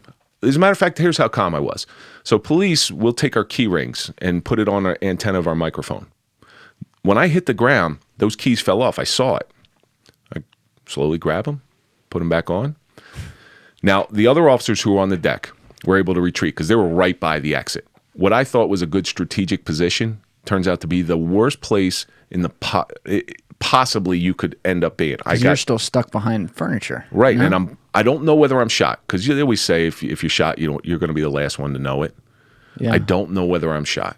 I see a lot of blood because I landed on glass. I see blood everywhere. So where'd you land? I landed on my forearms, and I still to this day have some glass embedded in my forearms. They weren't able to get it all out, but I remember my shoulder hurting, and I must have hit something on the way down. I remember people asking me behind me, "Are you shot?" I'm like, "I don't know. I see a lot of blood and my shoulder hurts. It's all I know." But I did feel the bullet. The bullet, they suspect the bullet went 1/8 of an inch next to my ear. It actually wiggled my ear. So he fired a few rounds, and one of them. Just one. Just one. Just one. He just held it out the window, kind of like this, like almost blind, and it grazed your ear. My left ear, left ear. It actually, I could feel it wiggle. 2 inches from. Less than 2 inches. It was like 1/8 of an inch from what they suspect because it hit a flower. I think it hit a flower pot behind me. So I'm on the ground, and I know if I go to the exit, he can shoot me. I'm stuck. I know this guy shot at cops. I'm just reeling off the things that I know. Was he a wise guy? No. He was a guy that was heartbroken. That's what he was. I know he shot at cops twice. He's not talking to us. He was going to kill this woman. He's obviously serious. So if I go to leave, and this is how I'm thinking, this is how it's playing on in my head. If I leave, he's going to shoot me. I'm dead. All reason and logic has left the building. I'm ready for him to just come out blazing. Like I'm thinking to myself, this is it. I'm going to die. And instead of going through the panic, everything slows down. I get real calm. I accept it. I said, if I'm going to die, I'm going to die. How long is that going on for? Or do you really not even know? It feels like an hour, but in reality, it's probably 30 to 40 seconds. And no shots are being fired. No shots are being fired. Can't see him because he's behind this wall. He's right there, but he's behind this wall. My gun is out. It's ready to go. In my mind, I have a 7-month-old and I have a 3-year-old. I start thinking of them. My 7-month-old will never know me. My 3-year-old will remember bits and pieces, but he's really not going to know his father. My wife is going to be left for the rest of her life having to take care of these kids. And financially, she'll be taken care of. There's very good things in place for police officers who are killed in the line of duty. That's going through your head. That's what's going through my head. Literally, the financial part. Financial, she's going to be taken care of. I'm ready to die. Like I'm ready. You know, I feel bad, but what am I going to do? I got no choice. So I get into what's called a prone position, prone shooting position. I get on my stomach. I can't get out. So it's going to be him or me. I said, if I'm going to die and it's my time, motherfucker, you're coming with me. So I'm ready to go. Did you say that out loud? I might have. Sometimes my inner voice comes out. Yeah, So- I mean, it's not like you can. I'm sure there's parts of this you're never even going to know because you're just like totally locked into the worst situation in your life. But I'm just, you know, I'm very accepting of it. They always say that, you know, Yeah. if you're going down in an airplane, very few people panic because they just accept their I fate. realize, yeah. Who knows that? But that's what I've read before, and that's how I felt. I'm holding down, waiting for this guy to come out. Now the thing with the townhouse deck is it's got this little like 4-foot wall, and there's a raised thing behind it. So what happens is the other officers were able to hold that opening.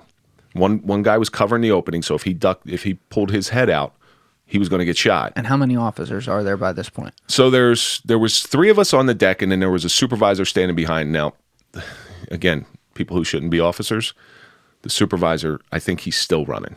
He left me for dead. Like, he really left me. You know what he did? He went back to call the chief.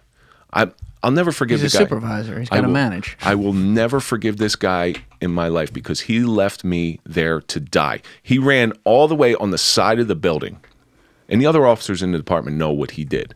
But 2 of them thankfully stayed. One of them was Sergeant Terry West. The other one was Jason Hyder, who was the guy in the back who initially exchanged gunfire. They were able to grab me by the back of my belt. Now, I'm not a small guy, and getting up from a How tall are you? Like I'm like 6'4", but you know, getting up from that prone position when I'm bloody and stuff was a little tough. So they were able to grab the back of my duty belt and sort of assist me, and I was able to get out. And very quickly, when I get out, I'm like, okay, that's over. He retreats upstairs. Once he retreats upstairs, we're still covering to make sure he's not going to fire back at us. We're able to get the victim out. I was going to say, where's the woman? She's still downstairs in that prone position She's sitting in the living room. with her legs up. Yep. Yeah. We're able to get her out. She's able to come out. We're able to get him distracted enough to get her out. She comes out. Now I don't give a shit what he does. He could stay in there for 10 years. I don't care. We did we did our job. We did what we were there to do, which was protect life. Is there a feeling once you have her out and you're out, right? So now you're not in a dangerous, I mean, you're still close to a building where there's an active shooter, so there's some danger. But like on the level of danger you just had about 2 minutes ago, you know, it went from 100 to like 10 miles an hour real fast. Mm-hmm. Is there like a weird euphoria of like, oh, we're good. Like, all right, let's just chill here. We'll wait him out. It's almost euphoria is actually a good word for it. Years ago, I've jumped out of a couple different airplanes, and when you hit the ground, your adrenaline's pumping so much, and then you go from 100 miles an hour to stop. You sit in the ground, and you're just like, junkies will shoot for it, people will snort for it, some people drink their way to it. That's the feeling. Like that's a drug coming down off of that adrenaline. It was a great feeling, but I had to figure out whether I wasn't shot. So I figure out real quickly I'm not shot. But in July, now mind you, again, my arms are all torn up. We had the whole perimeter for 2 hours. He's still in there. He's still in there. We had to wait for the hostage negotiation team. We're holding down perimeter, fully expecting this guy to come out and commit and do what's commonly referred to as suicide by cop. He obviously wants to die. He shot at police officers. He's not talking to us. All right. Did you try talking to him before the hostage negotiator got there? We were yelling occasionally, like, show your head, show me your hands, drop the weapon, come out. Just trying to talk him out. Did you guys try to, because I'm just thinking back to your original story with the woman. It's a different situation, obviously. Mm-hmm. This guy's a murderous criminal. But I'm saying, like, is there a part where you start trying to have a conversation, or is it just direct orders like that? A couple different things, and he's not giving us any response, so we know it's not. Got it. It's not happening. So we just hold him in there. Make sure he doesn't get out. That's all we care about. Just our job's done. Hostage team comes up. We're relieved. Like, we actually had to walk out a certain way. And I go to the ambulance because I have to start getting some medical attention. My arms are burning because I'm sweating too. How hot was it out? It's July. It was July. It's 80s, 90s, humidity. And what time? This was at 10:30 at night? Now we're talking probably 12:30, 1 o'clock in the morning. That's the other thing. It's dark this whole time too. Yeah. So, but that drop in adrenaline, I remember turning to my partner going, holy shit. I cannot believe, like, you can't even register what just happened. Did you have a cut like on where your ear was? No. Nothing. It never struck me. It just moved it. That's how close it was. It's like a breeze, you know? So I get into the ambulance and I realized very quickly, I never carried my cell phone with me. And it was a different time back then. I never carried my cell phone with me. It was always I thought in my. You said I never carried myself home with me. No. I never carried my cell phone with me. It was always in my bag in my car because I just never did. This is like the 2013. So it's iPhone days at this point. Yeah, right? there's iPhones around. They're like iPhone 1. Yeah. So the only thing I can think about is all the wives, you know, they're all connected and stuff. So I just need to call my wife because she's gonna hear it. I grab one of the EMT's phones. Now imagine sitting at home and getting a phone call from your spouse saying, honey, I was just in a shooting. I'm okay. I'm not shot. I have to go to the hospital to remove some glass from my arm. I will be home as soon as I can. Imagine getting that, I gotta go. From a strange number. Imagine being that person sitting on the other side. So that's why I say the spouses take every bit of the brunt of what police work does to a person because they have to see this person coming home.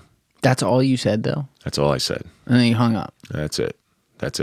You didn't like have a minute to like fill her in a little? No. There was. I was surrounded by a bunch of different people, and there was people asking me questions about what's going on, and I tried to be as brief as possible. Just let her know I'm alive. I'm okay, because she's going to hear that there was a shooting. Somebody's going to call. Oh, your husband's working tonight. There was a shooting. You might want to reach out to him. I just want to let her know I'm alive. You know, so I go to the hospital, I get bandaged up, and they take most of the glass out. And then I go home. And when I go home, my adrenaline's still high. Like, what time are we talking? I probably got home about 4:30-ish. So your shift ended because you were just in a shooting, and they're like, all right. Yeah, they're like, well, I'm injured at that point. Yeah. So I was so amped up that I couldn't go to bed. I go out for a run. It was actually one of the better runs I had in my life. And just to clear my head. You know, some people will take some drinks. I wasn't a drinker at the time. That changes a lot. And I go out for a run, I go home, and I'm able to lay down, and I get like 3 or 4 hours of sleep. It's no big deal. I was off. So that week I was working Wednesday, Thursday. And they said, oh, you can have Thursday off. I'm thinking in my head, great, I got a 4-day weekend. This is fantastic. This is the greatest thing that ever happened to me. Shooting every week. I'll get a shoot. Yeah, right. How about we plan our shootings on Wednesday nights when I'm working Wednesday, Thursday? I wake up to like 50 different phone calls because police were like a sewing circle. Everybody wants to know what happened, especially in small towns. Like everybody's heard about it. I answer as many of them as I can.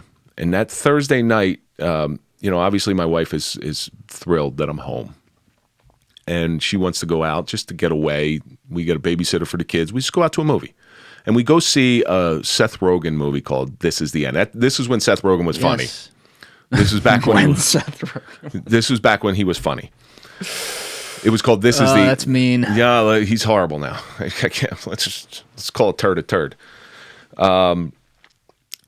We go see this movie, and there's nothing really rearing its head. But there's a scene very early on in the movie where there's a loud bang and some bright lights, and they all get taken up to heaven or something like that. It's kind of a dark comedy type of thing. Well, when that bang happened, I nearly shit my pants. Like my heart started pounding. I started sweating. And I really started to become so anxious that I don't want to alarm my wife. She's been through enough at this point.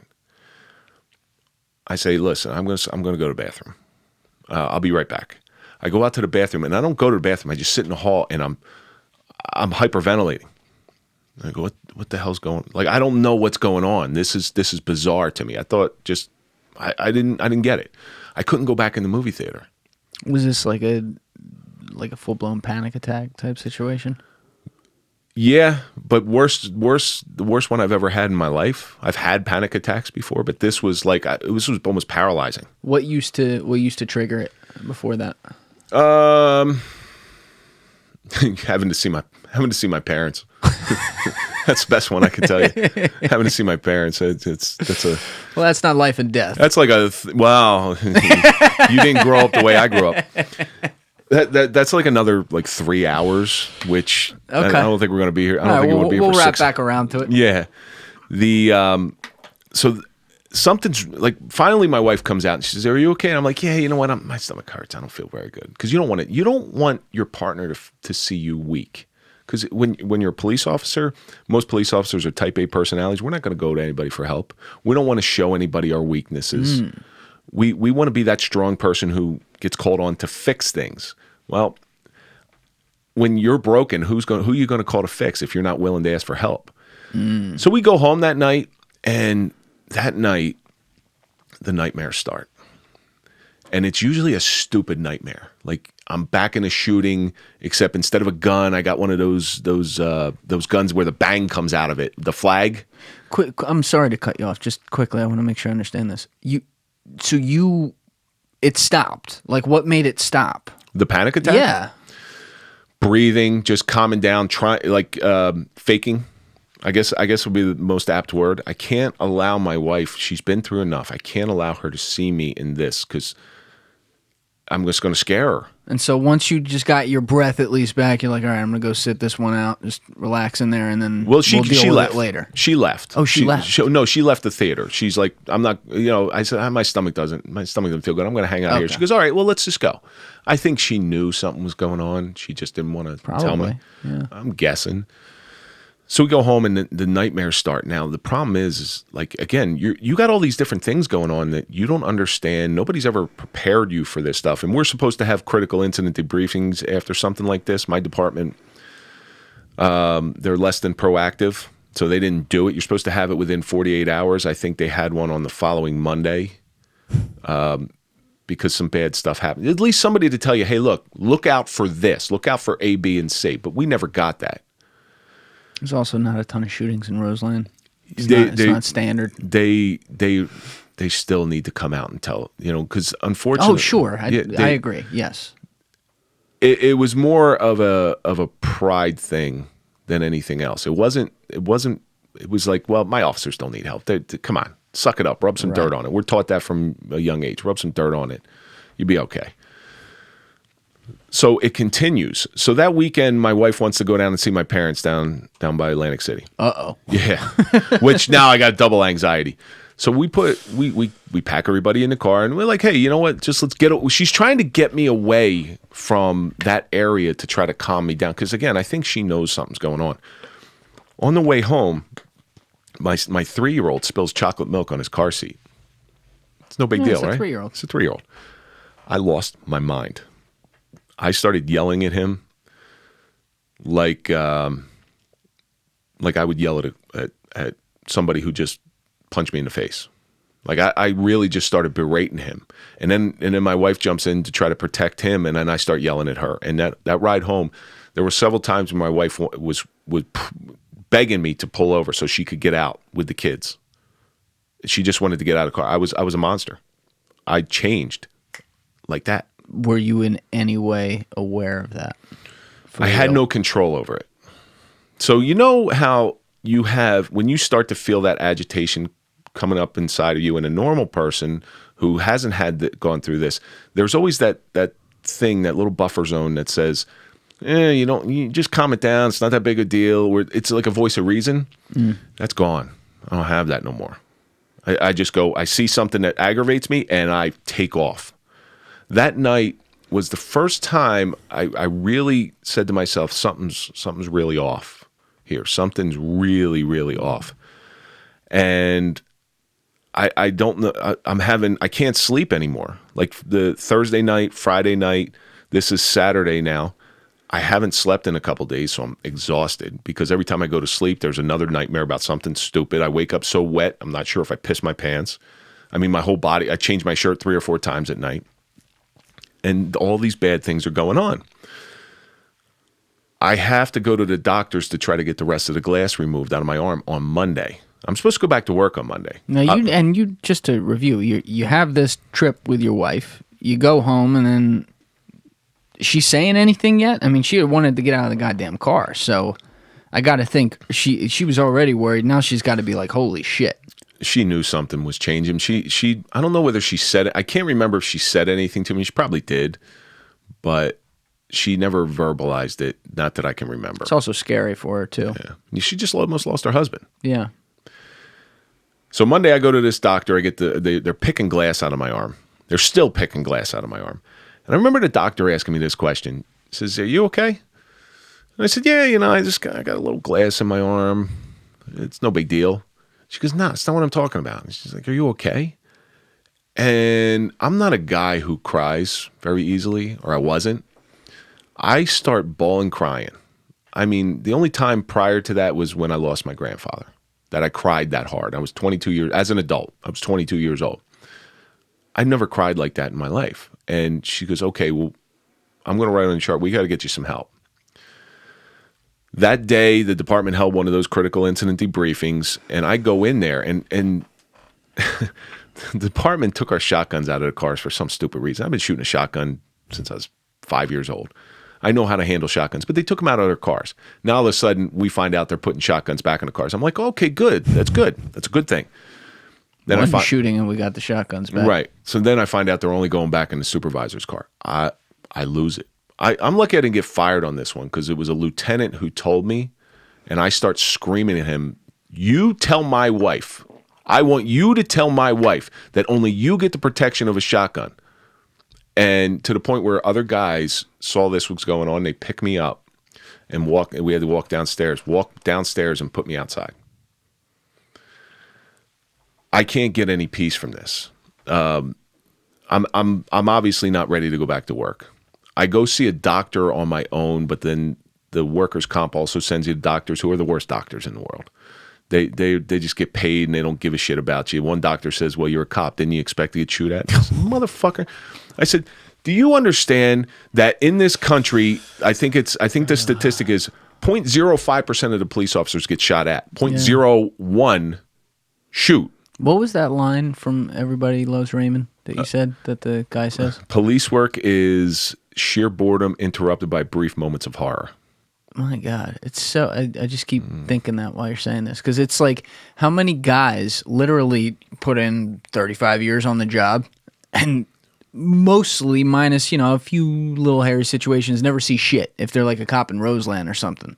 It's a weird thing in the sense that you take that job to be the important individual that protects people, but then you're protecting strictly by deterrence and clearly not through action, and suddenly you feel unfulfilled through it. That's a great point that I want to jump to in the future. Okay. That point right there. Yeah, because that's going to come into play really quickly. Okay. I go down the rabbit hole. Now, I just want a little bit of peace. Now, the only way I can I'm an active police officer. Some people smoke pot to do it. I can't. Obviously, I can't do that. So I start having a couple drinks. A couple drinks turns into 5 drinks. 5 drinks turns into a bottle. I start going down this really bad, just to get a little bit of peace. Because when I'm drunk, I'm not thinking about it. And if I get drunk enough, I get a little sleep. So I'm drinking and I'm really putting it on. And I'm bored. I'm not working. I'm not doing anything. So I'm left to my own devices at home. And there's some people that reach out to you and they try to check on you to see how you're doing, but you don't want to talk to them because what are you going to tell them? "Oh yeah, I'm really fucked up. I'm bad." So you lie to them. The people who you do talk to, you lie to them. And I don't know how this ends. A couple weeks goes by, and there's a picture. My wife wanted to go down to. I used to be friends with Artie Lang, so Artie's playing down in Atlantic City. He's playing in Borgata. So he says, "You're not friends with him anymore?" He got so bad. I had to. I understand. He got so bad. I couldn't. Yeah. I couldn't in good conscience. I did all I could. It's a shame because I love the guy. He's a great human being. He's got the biggest heart you've ever seen in your life. Amazing things about him. So he invites us down and says, "Come to a comedy show." I tell him, I was talking to him. I just tell him, "Hey, look, I was in this thing." He's come down and have a comedy show and brings me up to his hotel room. And my parents were there at the time. And it was kind of cool because he brought us backstage and showed us everything. And Bob Levy was there and, who's another insane person. And then we go to the comedy show, and I just remember sitting in the comedy show, and Artie's really funny, but I've never laughed. I just sat there, and there's a picture that was taken there of my wife and I, and you see my face. My face, there's something wrong. Like I just got this like. Yeah, if you're not laughing at Artie Lang. Yeah. But the not at the thing. So there's a picture, not at the comedy show, but there's another picture, and I just saw this picture the other day, and you see my face, and my face, there's something wrong. There's something seriously wrong. I end up arguing half the time with my wife because I just don't want to be there. Like, I know she did everything with the best intentions, but I wasn't ready to go out. So we go back home, and I'm seeing therapists, and people are trying to get me through, but I'm just this big giant monster and this big burden. When you paint yourself into a corner like that, there's no way out. And the only way out is, hey, listen, it's probably better off if I'm not here anymore. So now those thoughts start going through your head. How far after the shooting are we now? 10 days? 3-4 weeks. Okay. 3-4 weeks of not sleeping, of drinking too much, of really having no direction, sitting home all day. Your only obligation is to go to doctors. The department's not calling you. The upper you're on leave. Yeah, the upper management's not calling you because they don't give a shit. All they care about is liability. They don't care about your safety. These are things that I'll never forgive. So when you start thinking that you're a burden and your family is seeing this man that is changing, you don't want them to see that. So I felt that it was time for me to go. I make the conscious decision that one way or another, I'm going to die. And do you remember when that moment was? It was cumulative. I mean, it wasn't a event. There was several events. One of them in particular. Again, you're not sleeping, and I lived in a bi-level house at the time, so I always slept downstairs because when I didn't sleep in the bed because I was having night terrors and I didn't want to wake my wife up. So I would stay downstairs, watch TV till 3 or 4 in the morning, and hopefully pass out. So one night around 2 o'clock in the morning. Well, prior to that, actually, no. You asked a question. That was there one moment? Yes. Here's the moment. I couldn't take loud noises or anything being pointed at me. And my son, who's a 3-year-old, had a Nerf gun. If you are looking to search the web privately and not have all these websites track you when you leave, check out my friends over at Privado VPN. Privado is the VPN company that gives you full privacy while losing you no speed, and it allows you to use the VPN on up to 10 different devices at a time. I use it on 2. You could use it on 10. That's what counts. So use that link in my description, and you will see my landing page with Privado, and when you get there, you will see a plan for $4.99 a month. It is the same one I use. It'll give you all the things I just told you and much more. You're going to love it, so check it out. He takes the Nerf gun and points the Nerf gun at me. I snapped the Nerf gun. There's a technique to use when somebody's pointing a gun at you. You just sort of, you flip it around. I flip it out of his hand like he's a criminal. I snap it in 2, and I throw it in the garbage, and then I look at his face, and he's just standing there with his mouth open, staring at me. Oh my God, what? In the back of my mind, I'm saying, what did I just traumatize your kid? I just traumatized my kid. I walk out of the house, and I leave for 3 days. Now, something else. Where'd you go? Well, I never carried my gun off duty when I was working. It's a liability. I start carrying my gun because I start getting paranoid. You're not sleeping. When I walked out of the house, I went and lived in the woods for like 3 days. Just turn my cell phone off, park my car in a different spot so if somebody finds my car, they're not going to find me. And I lived in the woods, slept in the woods. Are we talking like the woods off Passaic Ave? No. No, I was living in Parsippany at the time. So, a lot of woods back there. Yeah, okay. So I was living. It was one of the parks there, and I lived there. I sat up against a tree. I don't think I slept in 3 days. And what'd you do? I just thought. That's all. I just thought. Like, what is my life becoming? This is not me. I'm the guy that people come to for help. I'm not the guy that goes to anybody for help. So I'm stuck. I can't do anything. I'm this monster. My kids, I scared the shit out of my kids. I'm yelling at my wife. I would throw things at my wife. I'd spit at my wife. I'd call her horrible names because, again, that buffer zone in my brain's gone. I broke about 10 different remotes, throwing them.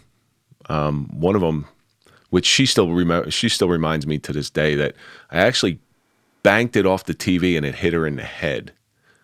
And I said, listen, after now joking about it, it was a horrible thing. I couldn't do that again if I tried. It was like a 1 in a million shot. It was like a Larry Bird behind the backboard type of swish. But that was me. That was me for quite some time. You lose control, and now you lose control of who it affects. And there's no way out. So I'm going to fix this. I'm going to be that guy that I was, where I fix things and I take care of things. And the only way I know how to fix this is to take myself out of the equation. Did you take that gun for protection, or did you take that because you were hoping to use it? Probably a little of both. It was so my off-duty gun's a beautiful gun. It was a Chief Special 38 nickel-plated with lightning grips. It was beautiful. I recently qualified with it. I had an office downstairs. Wait, recently what? Qualified. So in order to carry it, you have to qualify. Right. Yeah, right, you have to qualify under police supervision. So I take the gun into my office and I get on my knees and I write a note. You leave the woods. You go to your office. Well, I get home. This is sometime after the woods. The woods is kind of like the turning point where I know it's time to go. And you didn't out there. There was no one around. I didn't out there. I don't know why. Because you wanted people to know? No, I just don't. I don't think it was bad enough yet. Like there were still options. When you get there to that point where you're ready to do it, it's because there are no options. You're in a world of darkness. And at that time, I felt maybe there was an inkling of hope. So there was still at least some sort of tree branch you're reaching for while you're going down the stream here towards the waterfall. You are in the babbling brook, walking against the tide, chest deep, and walking against the current, and you can't get out. When people along the banks are saying, "Hey, just get out of the water," but you can't because you're just wading through and walking uphill. So this particular night, I get into my office. I write this note. I'm sorry. I'm a disappointment. Everybody will be financially taken care of. Police, the survivors of police will get, and this is actually false, but this is what I thought.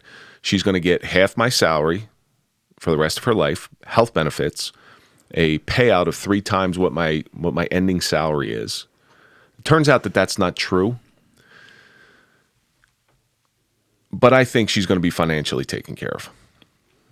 So I get on my knees. I put the gun in my mouth. I could tell you what the ridges of that trigger felt like on my finger. It's a double action gun, so I put my thumb on the hammer and I cock it back once, and I can feel there's little notches on the hammer. Now, once with a double action gun, when you cock that hammer back, it's hair trigger. It's ready. A sneeze, you're going. I put the gun in my mouth. I can taste the gunpowder. That's because I recently qualified. I can feel the metal on my tongue. And I just start replaying everything. The whole incident. I say goodbye to my kids. I mentioned my grandfather. My grandfather was the most important man in my life. And I apologize to him for not being the man that I should be for him. And I'm ready to go. I'm ready to die. How long is it in there? Probably a good 5 minutes. 5 minutes. At the end of it, I just pause. And I just have this brief moment where I just have a little clarity. And I'm bawling, crying like I can't. It's 2 o'clock in the morning. So realistically, if I would have done it that night, everybody would have been woken up. Likelihood my kids might have found me down there. Did you think about that? No, I didn't think about any of that. You're not thinking about that stuff. That it's trying to rationalize an irrational act. There's just you're thinking of it as a rational human being, and I'm not. Which is a human thing, right? I put the gun. I just that pause where I take the gun out of my mouth and I put it down and I stare at it. And I said, "Jesus Christ, I don't know." The pause to this day, I've recently found some sort of faith. The only thing I can think of is that was somebody or something telling me I'm not done yet. This is not the time to do this. After that night, I never told anybody about that. I certainly never told my wife about that. I realized that I was in some real danger. Oh, you didn't tell her? I didn't tell anybody. I called up a friend of mine and I said, look, I got to get my gun out of my house. That's all I said to them. And they knew. Yeah, they know right away. They know. Yeah. But it's a very emasculating thing to have to reach out to somebody for that help. I said, I just got to get this gun out of my house. I don't want it in my house. I don't want it anywhere near me. I put it in a lockbox and ship it off, and no questions. They didn't ask anything. It's here for you. Fellow police officer. Somebody who I trusted. I said, please, I can't. They didn't ask anything. They didn't ask for any explanation. Somebody picked it up from me, and it was stored away and where I didn't know where it was. After that wasn't the last time that I tried. Like I tried to hang myself. I tried to overdose. Wait, you tried to hang yourself? I tried to hang myself. How long later was that? 2-3 weeks. And you're still on leave during this whole time? Yeah. So you're just alone with your thoughts nonstop. You know, the busy bee has no time for sorrow. However, the opposite is also true. Yes. I tried to drink myself to death. I tried to, you drive down the road and you think, hey, if I just crash into this tree. Did your hand slip on the wheel a couple times? Mm-hmm. Now, the doctors, they prescribed medication. So they put the protocol is they put you on an antidepressant. They put you on Prozac? Lexapro. Oh, Lexapro and Klonopin. Yeah. People don't realize the horrible side effects that those things have. Oh, it's brutal. It's bad. Brutal. I never had it, but I've been around. I've had people close to me who have it. It's brutal. It's like a fog. Your brain's constantly in a fog. There's sexual side effects, which it sounds great to be able to go all night, but it's really not. It kind of sucks. I know I'm making light of it, but the Klonopin, which is the anti-anxiety, I discovered very quickly that if I pop, they were 0.5s. If I pop 3 or 4 Klonopin, take a couple drinks, I become a real cheap date because I can get twice as drunk on half the liquor. Because I'm drinking a fifth a day, easy. So one night, I think I probably took 8 to 10 Klonopin. I just took a handful. How far out are we at this point? 12 weeks? Yeah, 12 weeks? Probably around there. Okay. Handful of Klonopin. Wash it down. I think it was either vodka or Jack Daniels, something like that. I probably wasn't drinking Jack Daniels. I'm not that high class. Were you already drunk when you did that? Yeah. All right, so you're really not thinking, oh, it's a handful. It's just like, that doesn't go through your head like, oh, wow, that's a lot. No, it's just a handful, pop. And then I pass out. I obviously didn't take enough, which, okay, lesson learned. Maybe but you might not wake up from that. Right. Well, that was the hope. That was what I was hoping for. That way, if at least that, again, now I got a little clarity about the gunshot. Okay, if at least my family finds me where I'm just in a chair asleep, it won't be that traumatic for the kids. So a funny thing happens. I never stop drinking. I'm going to therapy. I start getting involved in group therapy. When did that start? Was it just group or did you do solo too? Both. Okay. I did both. So the group therapy I was involved in was also other officers who were involved in critical incident shootings. This isn't the workers' comp doctors. No. This is a guy named Dr. Eugene Stefanelli, who's the state PBA doctor who he's this old Italian from Newark. Yeah. I mean, he's a lot of them. I do. He's this old Italian from Newark who just works with nothing but police. Again, you need that. Yeah. You need that commonality. He understands. And the other cops were coming. They had already been through the worst times. They went through everything that I was going through, and they were able to sit down with me like, "Oh yeah, you probably did this." And at this time, I'm not talking to anybody. I certainly wouldn't tell anybody that I put a gun in my mouth, a rope around my neck.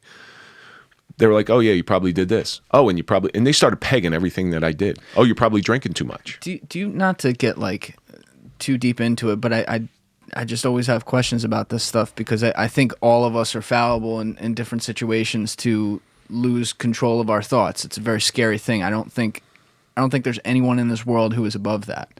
I don't know. It just seems like science to me, but I'm not a scientist. Anyway, with all these various like attempts, you didn't do it. It sounds like probably the closest you came was the time you swallowed Klonopin when you were already drunk. So you're not even thinking like in a straight mindset. But like any of the other times where you're like a little sober or very sober or whatever, and you didn't do it, do you think it's because you had simultaneously resigned yourself to I'm leaving one way or another, but really on the back end you were still holding on to, no pun intended, holding on to the rope of life a little bit and being like, well, no, I still got something to do here, and you're just not admitting that to yourself? Probably. You probably hit it dead on. But then the other end of that is you feel like a giant failure because obviously you can't do nothing, not even kill yourself, right? You feel like a pussy because if you were a real man, you would have pulled that trigger.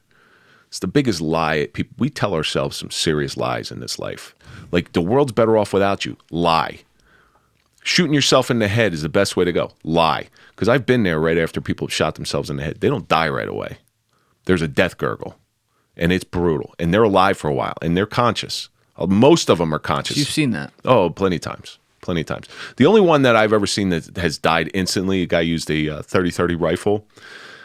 And the percussion of that bullet, because it's a real large bullet, actually mushroomed his head. So he was in a closet laying face down, and you could see his teeth from the top of his head. So now, this one event took me over the edge, but I realized now that there was a cumulative thing where you see all this stuff over time. And it sort of fills your glass. Yeah. Fills your glass. And then you have one event. Some people never have an event and their glass spills over. This one event spilled my glass. And I couldn't handle it. But once I got involved in this group therapy, I met other guys who were walking the same path as me. I still didn't jump in with both feet. I was still drinking heavily. I was still drinking really heavily because what do you do with a bunch of friends when you get together? You go out afterwards and you drink. Yeah. Which eventually leads me to another problem where I'm starting to feel better, where I'm not suicidal anymore. But now I got a drinking problem. Now I got 7 days a week? Yeah. Oh, yeah. 7 days a week from the time I get up till the time I go to bed. Is it the kind of thing where when you wake up, you are habitually like, oh, let me go get one? Yeah, because I was always really big into working out, and I lost my drive to do that. That was always that was my one thing that I was able to do to keep my mind calm, and I just lost. I didn't want to be around anybody. I certainly didn't want to go to the gym because if I go to the gym, and this is your mindset, this is how screwed up your mind gets. If I go to the gym, people are going to be looking at me and say, "Hey, that's the guy. That's the guy that was in the shooting." As a matter of fact, the day afterwards, there was a cop in the gym that went up to my wife and, "Hey, I heard there was a shooting in Roseland last night. Was your husband involved?" And she just tears up and says, yes, he was. So now I got to go to rehab. He's like, my life just keeps getting better and better because I got to go to rehab now. So How far out are we? This is in December. So what is that? Almost 6 months out. I go down to Princeton House in Princeton, New Jersey. And did you have an intervention? No, it was kind of like check yourself in or you're going to be checked in. So my doctor, your doctor told you and my that. doctor, again, old Italian from Newark, he has a way of putting things to me. He understands. He had a way of putting things to me where either you go check yourself in or we're checking you in. Now, were you hiding a lot of this from your wife too? All of I it. mean, I was going to say, like, she's raising the kids and everything, and I'm sure she's worried about you, but she's afraid one to person. leave me. She's afraid to leave me alone. So she was at least that aware, but you were hiding the drinking. And it still affects her to this day. I mean, she cries all the time because at that time in our lives, she didn't know whether she was going to come downstairs and find her husband dead. So she was hyper aware of this. Oh, she knew. She knew more than I told her. Rehab sort of scared me straight because I got there. I get into a room with a guy who's got a drug problem, who's arrested. Now, my brother's a police officer as well. And he got arrested, and he doesn't know I'm a cop. And he says, yeah, I got arrested by this asshole cop. I was like, oh, okay. All right. Where were you arrested? He says the name of the municipality. I was like, because that's the municipality my brother works in. I'm like, oh, really? Do you remember the name of the cop? Oh, yeah, his name was this. His last name was Donaldson. I'm in a room with a guy my brother arrested, and he's my cellmate. Oh no! But I saw some things in there. I saw people who are true alcoholics. Did you tell them any of that? Or you kept that to yourself? That's one I kept because I had to sleep next to this guy. Yeah, you're like, I don't want to get shanked in my sleep. Yeah, I don't want to. One of us was going to go get stabbed, and I was probably going to have to do it first. But I realized very quickly in rehab, I'm not an alcoholic. I got a problem, but I'm not an alcoholic. You motherfuckers, you guys are alcoholics. Now, do you think that part of that, like there were people who you said that to who were like, well, that's what anyone says to try to negotiate with themselves? I was, the good thing was I signed myself in so I could sign myself out. If you're put there, you can't do that. You're on like a 30-day hold. This one, they call it your 48, sign in your 48. So I signed my 48 saying I'm getting out. And they try everything they can to try to keep you in there. Other people coming in and talking to you, they put you in a separate room. They segregate you.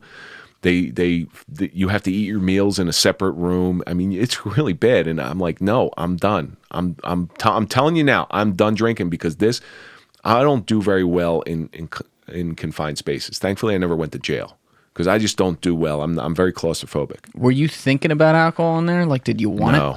No, so when I went into rehab, I went in with the best intentions. I brought 3 notebooks. I brought 2 books. I said, you know what? I wasn't working out at the time. I'm going to start working out. I'm going to start. I was doing one of those vaporizers, right? Because I had quit smoking.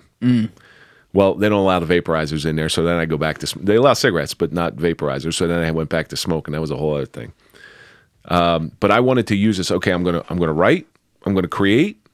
I'm going to read, and I'm going. It's like a prisoner going to jail where they're going to use their time. I'm just going to use my time. I'm going to get into shape. I started doing push-ups, pull-ups, sit-ups, anything I could do. There's no gym time, so you got to sort of make do with what you got. I check myself out. I go home, and for a week, everything's great. How long were you there? I was there for 3 days. Just 3 days. Just 3 days. I didn't want to be there no more. I couldn't take the enclosures. And here's one of the things about rehab. They feed you very well, but they don't allow any medication. They go through all your stuff to make sure you didn't bring nothing in. Everything's got to be alcohol free, from your deodorant to your shampoo. So you got to buy special stuff. And they wouldn't allow me. I don't know what they put in the food, but you can't shit. You can't take a shit. So you're eating good food, but you can't get rid of it, and you're really uncomfortable. I just wanted to get out of there. So I get out. Like I started refusing food. Like that was my thing. I'm going to go on a hunger strike. And 3 days. This is a 3-day trip too. I'm like, Took you like an hour. I ate the first day, and I'm like, I can't. Hunger strike time. They were able to get me out in 24 hours, not 48 hours. So I signed myself out after the second day. I said, that's it. I'm not eating because I just didn't want to do it. I get home, and for like a week, everything's good. What'd your wife say? You're home early? Yeah, that was pretty much the conversation, because the doctors were calling her as I was trying to get out, and I become very belligerent when that happens. I'm like, nope, I'm getting out. It's the Irish in you. Yeah, it is. Yeah. It is. It was awful. I go back, and I on the way down there, and this, you want to talk about bad doctors. So the workers' comp doctors, getting back to that. When I went in there, I called the workers' comp doctor on the way down and say, hey, look, I'm checking myself into rehab. I can't make the appointment because there was an appointment that was supposed to come up. They don't let you have your phone, but you're allowed to check your phone at times. He never even calls me back. I finally get in touch with him. Oh, no, I don't get in touch with him. He leaves me a message. I can't see you anymore. He drops me because I went to rehab. So, okay, well, that's called psychological abandonment. The guy actually can lose his license for that, but, you don't press the issue. And that guy shouldn't be a psychologist or psychiatrist, whatever one he was. He dropped you because you went to rehab? Because another doctor advised me to go to rehab when he should have been advising me to go to rehab. Yeah. Yeah. So, okay. So I go back to group therapy, and what I found is... Oh, so you had stopped that? No, I was going all along, but then you went for 3 days. You stopped it. Yeah. But I go back to group therapy, and then I started getting some true help because I started seeing the other side. I started seeing these other people who went through it, and what kept them sane was giving what they learned going through their darkest of times to other people. And I saw them as such strong people because they were able to go through everything that I went through and survive it. And I said, you know what? I want to be like that. That's what I want to do. I want to be like that. Because although they still have their times and I still have my times now, I wanted to start doing that. So I make it through. I limp along, and I almost destroyed my marriage, and my marriage did take a lot of damage because of the things that I've done. And there's things that are unforgivable. Were you right back to heavy drinking? No, I didn't drink again. Really? I didn't drink again. Have you ever drank since that day? I think once or twice I've drank. Holy shit. But the thought of going back into that place, I was like, nah, nope. You weren't kidding. See that, and you understand my hesitation. That's rare. I know. In all fairness, I always have to be very, very, I don't know what the word is. It's not empathetic, but I always have to. Skeptical? No. Well, that for the last thing. But I'm saying, like, whenever I'm talking to people who have that chemical reliance on something, I don't think I'm infallible to it. I just never did cocaine and stuff like that because I'm like, who knows? Like, I could get addicted to that. You know what I mean? It smells good. I heard that too. But like when it comes to alcohol and stuff, like I love alcohol. Yeah. I'll go 6 months without drinking it and I don't have to think about it. You know what I mean? Like I love coffee. I'll go a month without doing it. The only time, like now with the podcast, I always like to have it on the table when I'm recording with someone. That I'm okay with as a habit. And it's coffee, right? But like I always have to recheck that because sometimes I would find myself, and this sounds really bad, maybe it is, but like, I don't know, 5-6 years ago, I'd be talking with people, and it's not like I would say it like this, but I'd be like, why don't you just fucking stop? That's that person on the bank that I was telling you about, telling you, just get out of the water. Right, exactly. And it's not the right thing to do, but like what people have to understand is like when you say something like that, like I didn't want to fucking be there anymore, and you just stopped in the middle of this personal crisis that you had not in any way recovered from at this point. That's a very, very rare trait. I guess you have to. That was a bottom for me. That was a bottom for me because I saw the direction my life was taking. Like I was able to detach myself from the situation going on, and I was able to almost see my life at a distance. And I said, this is not the direction I want my life to go.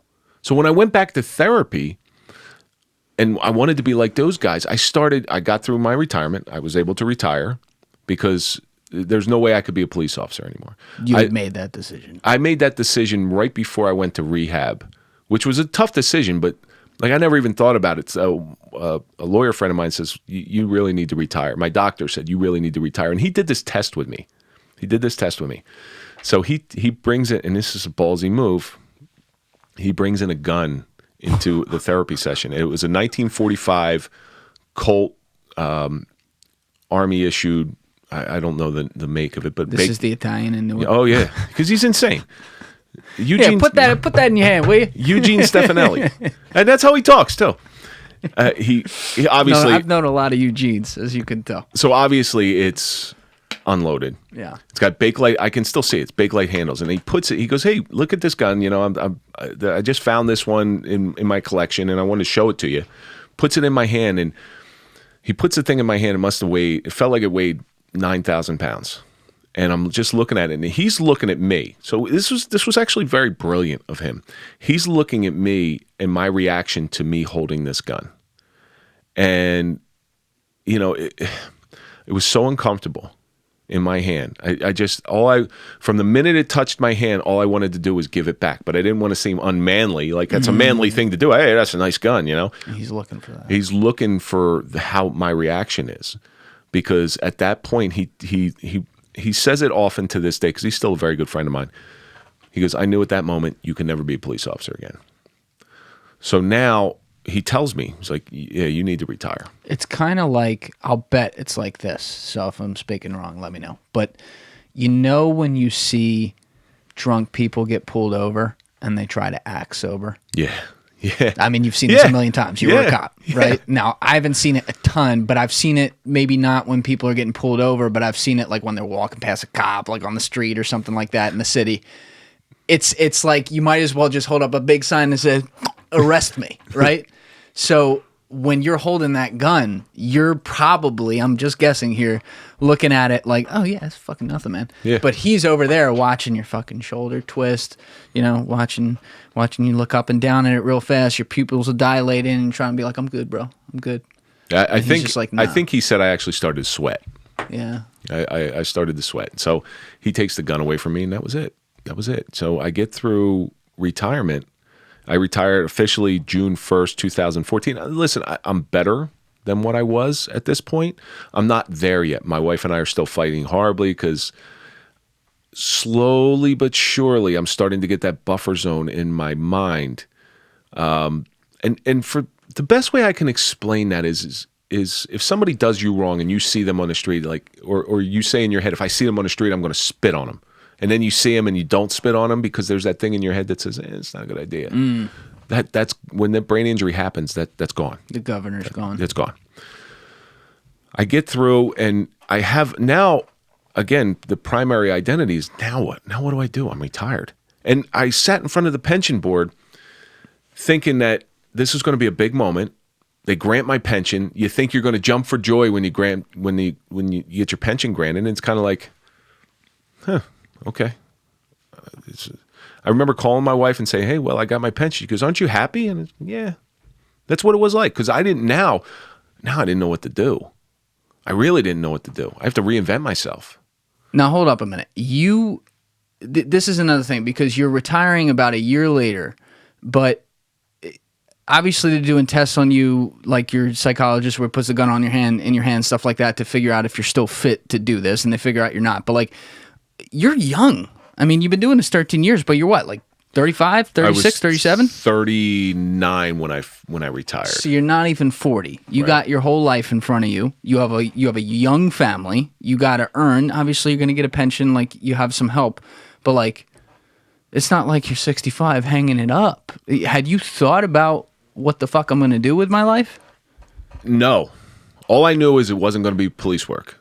But then, you know, you get the haters too. And when we circled forward to, you get your pension, and there were people that came out of the woodwork said I was faking, that said I'm a scam artist. Remember you said earlier that guy works 35 years, doesn't see much, see some hairy things, but doesn't see much.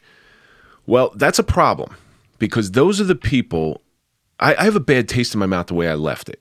Because the people who did those 35 years, who never did shit in their career, they get the big retirement parties, they get the gold watch, they get all the accolades, they get the final walkout.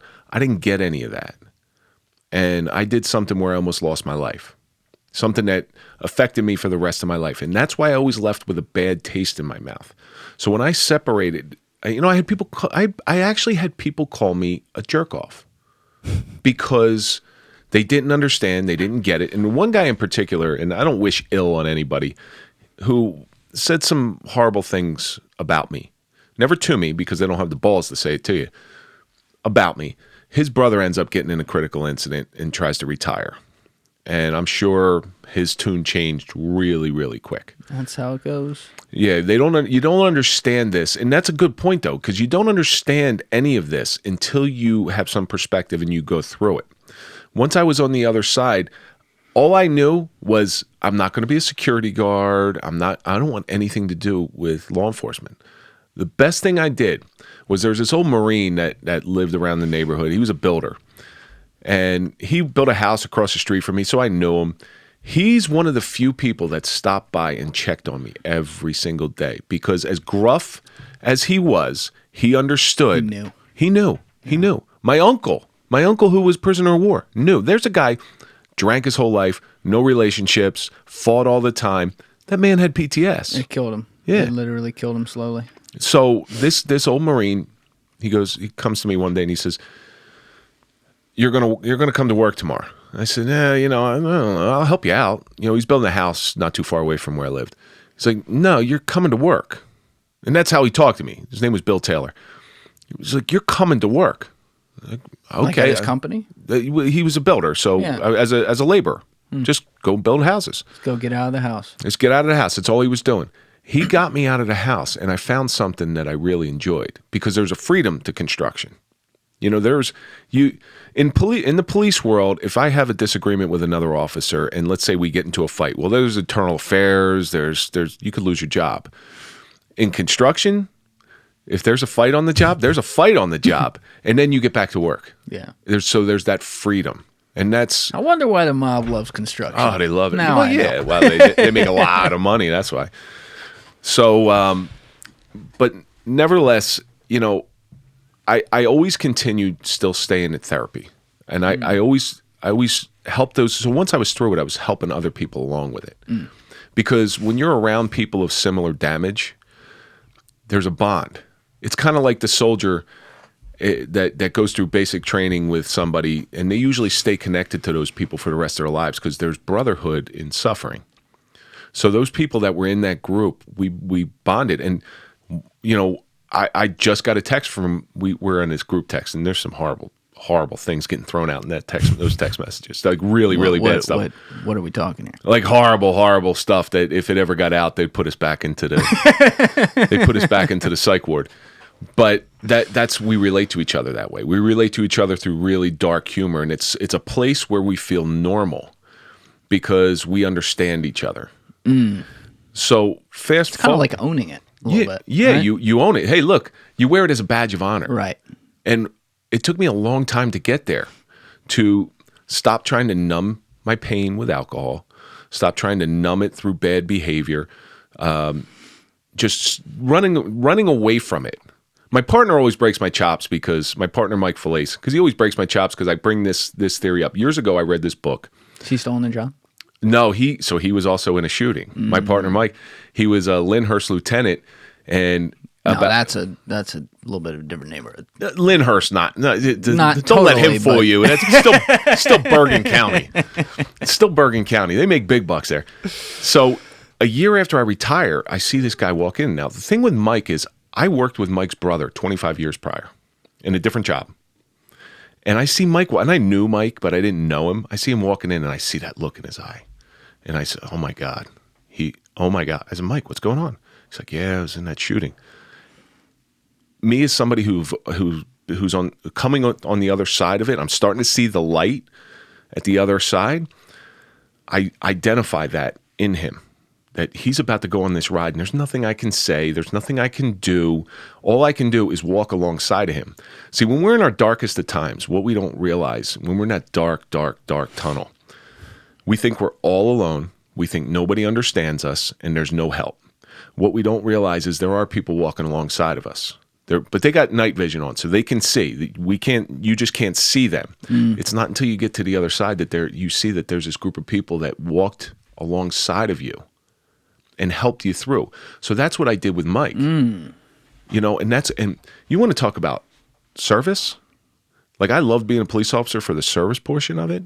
This is something totally, it's similar, yet the feeling is tenfold about how good it makes you feel. And that's what kept me on the path to getting better and better and better. And I'm still going at it. Once again, I'm going to go back to the original story you told about the woman with Mason in the room.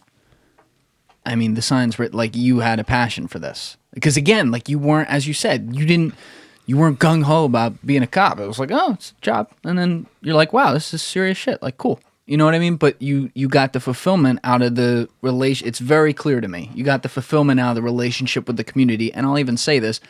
It also paid to be working in a very, very well-to-do neighborhood in the sense that, like, it's a true community. There's a lot less crime, less to worry about. So then something like this happens and you're like, oh shit. And that's why it's like, it's not why, but it's a part of the reason that it's even more shocking, because you're like, well, we don't deal with this kind of thing too much. And now here I am in the middle of it, and I'm the guy that had to fucking deal with it. Well, even in the inner cities, the most successful inner city cops are the ones that connect to the community. Yes, absolutely. Not the ones who are going out there chasing down bad guys. It's the ones who connect to the people that live inside that community. So suburban, it's a different type, but it's still the same concept. You connect to the community, you're going to be successful. Yes. In the inner city, you connect to the community, they may give you some extra tips. You're just going to be a better cop. That's the name of the game.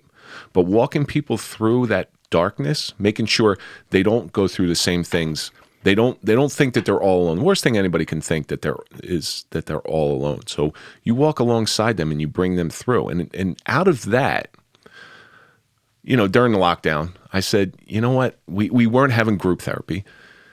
I said, I need to have some sort of group therapy the way we did it. So I started the Suffering Podcast because of that. And I know it's not a competing podcast to yours, so don't worry about it. We're very specific. I don't care at all about that. No, I'm just kidding. I have friends on here who have podcasts that are like the same type of topic. It's all love. Well, Let's promote the fuck out of it. Ours is we take people from all different walks of life. Yes, we do military, we do police, we do first responders, all different walks of life because everybody's got their damage. Everybody thinks that they're all alone. Everybody thinks that nobody can understand. It's not true. But I try to give them a little bit of joy, the same joy that I had with helping people through their darkness. Because if they tell their story, and we've had abused women on there, we had a guy who lost his son to suicide. We've had gangsters on there, we've had dirty cops, because everybody's got their own little damage, and they're gonna talk to people. And if somebody listening gets that one little piece of information to say that I am not alone, somebody else is going through something very similar, and we've been successful doing that. And listen, it's group therapy. I just can't believe they shut down the group. They weren't doing Zoom group there, at least. They were. I don't do Zoom shit. I'm with you. I think it's horrible. But so they were at least trying though. They were trying. Yeah, they were trying. It's just I need to see. Agreed. Your reaction. I need to feel your energy. I know that sounds kind of new agey, but I need to feel all that stuff. You are literally preaching to the choir. Yeah. When this show had 20 listeners, when I was starting this thing off, and I had a couple opportunities to get someone in on Zoom who had 60 million followers, I was respectfully, no, yeah. We're not doing that. We've had that as well, but our podcast has continued that. So I was just playing around during lockdown. I had a couple people in, and then I bring Mike in, Mike Felice, and your partner, my partner, yeah. And he's gonna get real excited when I mention his episode. It's episode 9. I listened to it, and we know each other for so long, and we relate to each other so well. I'm like, wow, there's something here. So I bring him on as a co-host. And from there, we've been doing this now for a year and 3/4, and we've had some really great stories in there, and we've learned a lot. We've given us a lot of perspective on a lot of different issues. We've helped. I didn't care if I reached 1 million people or I reached one person. If that one person that listened grabbed something out of it, that made me feel good because that's what I wanted to do. All I did was trade one life of service for another life of service. But here's what I've really, really learned. But before I get into that, out of that podcast, I was able to start a nonprofit because I can always do more, right? That's how you feel. You can always do more. So Mike and I started our nonprofit called Dented Development Project. I got the coin over there. Yeah, so we have their challenge coins. I gave Dorey one. I gave Julian one. And so those coins, they're just little fundraisers, but they're more than just a fundraiser. So Dented Development Project, we consider ourselves dented people, because if you see a car going down the street and it's got some dents in it, it can still run, it can still function, still get you where you're going. It's just not as pretty as it once was. Billy Mays could get the dent out. Rest in peace. Get the Dent King. Get the Dent King. That's right. And who was his partner? The tall guy. Yeah, I know who you're talking. Now that guy's they're all he's out strung there. out on something. They were all out there. Well, it's not. At least it's not Vince Shlomi, who was caught with a prostitute. He was the that's the slap guy. chop. That's the guy I'm thinking of. That dude was caught with a prostitute. Yeah, that's. And Poor guy. I think it was a guy too, but I could be mistaken on that one. Sorry, Vince. So we started this, and all we do is we see different first responders who are going through something similar. Maybe we're able to help them out a little bit financially. They got enough stress going on. Maybe we could take care of a week of groceries. Maybe we can give their kids a scholarship because we open it up to their families as well. Because again, what my family went through during my hard times, I wish somebody was able to reach out and just relieve a little bit of their stress. So that's how we're able to do this. But what I really got out of this whole different journey was, if I sat here and told you that while I was a police officer, I saved, I think I have 20-something life saves. You get those little ribbons on your badge, above your badge. What does that count for? What kinds of things? You bring somebody back to life. You save lives. I investigated over 20 fatal motor vehicle accidents. I've seen, 50-something autopsies. I've saved lives of the Mason's mother. I've gotten awards. After that, I've been recognized. I'm in Who's Who. You feel the distance when I tell you all those things that I've done? There's distance between us. Yeah, because different lives. But now let me tell you this. I've been suicidal. I've been severely depressed. I've had a horrible drinking problem. I couldn't relate to my family. I've had all these different bad things happen to me. Now you and the insurance salesman down the street may have some things in common. So we impress people with our successes, but we connect to people through our weaknesses. Wow. It's deep. And that's an important thing, and that's what our show and that's what our nonprofit does. We connect to people. Now, for some reason, one of the people that I connected with was John Alite. So now I co-host the Elite Show, The Mob, The Mafia, and The Man with John because I found this love for talking to people. And I've carried this new purpose because I get to talk to some really, really cool people. And people, I had a crazy year and a half of meeting people that I'd never thought in a million years. You got somebody like John. I can't remember if we were saying this before the podcast or on it. It's all blended because we were talking for a while before this started. But did you say, "Oh, I don't even remember how I met him" or something like that for him? Or no. How did you guys come together? I'll go out and do speaking engagements. Mike and I will do them, and we were doing something for an organization that we work for called Blue Magazine. That's it. That's what it was. Yeah. So Blue Magazine is a police magazine, but they also have a nonprofit called Moment of Silence, which is to guard against blue suicide. So we're giving a speech, and I'm telling my darkness. I'm talking about my darkness. And in the crowd that day, I meet Michael Dowd. At the time, I didn't recognize him. So for people out there, Michael Dowd was the head of the 7-5 in New York City. I know Charlie Cifarelli talked about him on this podcast, but he was the subject of one of the best documentaries I've ever seen called The 7-5 that was on Netflix. I think it came out in like 2014. Yeah, 2014, because I know they were doing press in 2015. Yeah. And he comes up to me and he says, you want to talk about owning it? I'm Michael Dowd. I'm the dirtiest cop in New York City's history. Talk about addressing the 900-pound gorilla in the room. That's exactly what he did. He came on to our show, and here it is. And my partner and I were real sketchy about having him on because we do cater to first responders and police. That's what we were. Now we got Mike calls himself a rogue cop, but we have a rogue cop on the podcast. But what we realize is the anxiety that he went through while he was doing his bad stuff. And then when he finally got caught. Self-created. When he got caught, the feeling of relief that he had. And people won't realize this. One of the things that Mike says is every cop out there is one step away from where he was. And he talks very clearly about how he started. What do you mean one step away? Just like one poor decision? One poor decision. So if your family...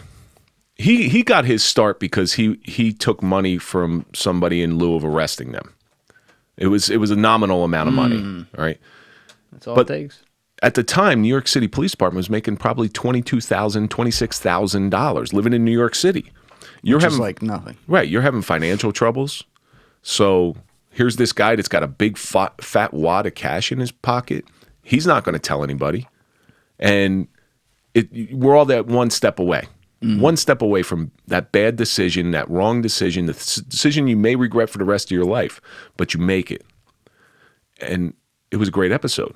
So after Mike comes on, he says, "Look, I got another guy for you if you want to talk to him." And he's like, "Do you know who John Alite is?" And I said, "Yeah, I know who John is. I know exactly who he is." He's like, "Well, you want to talk to him?" So I get on the phone with John, and my first conversation with John is he starts going off on him and Sammy the Bull got big problems. Which is a sin. Like the Real Housewives of New Jersey for mobsters. It is. It's the real husband. Instead of the mob wives, it's mob husbands. The sad part is when Sammy got out of prison the second time, John actually gave him money. Really? Yeah, because John wants people to change their lives.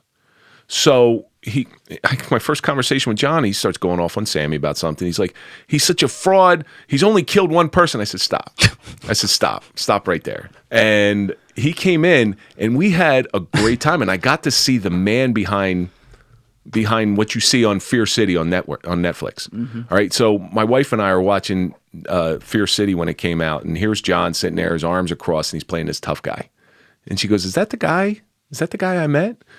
I'm like, "Yeah." And he goes, "He wasn't like that. He was smiling and laughing." I said, "Because this is a character. This is not reality. This is TV." They definitely tell them on that kind of show. They're definitely like, all right, Oh, he knows. Put it on.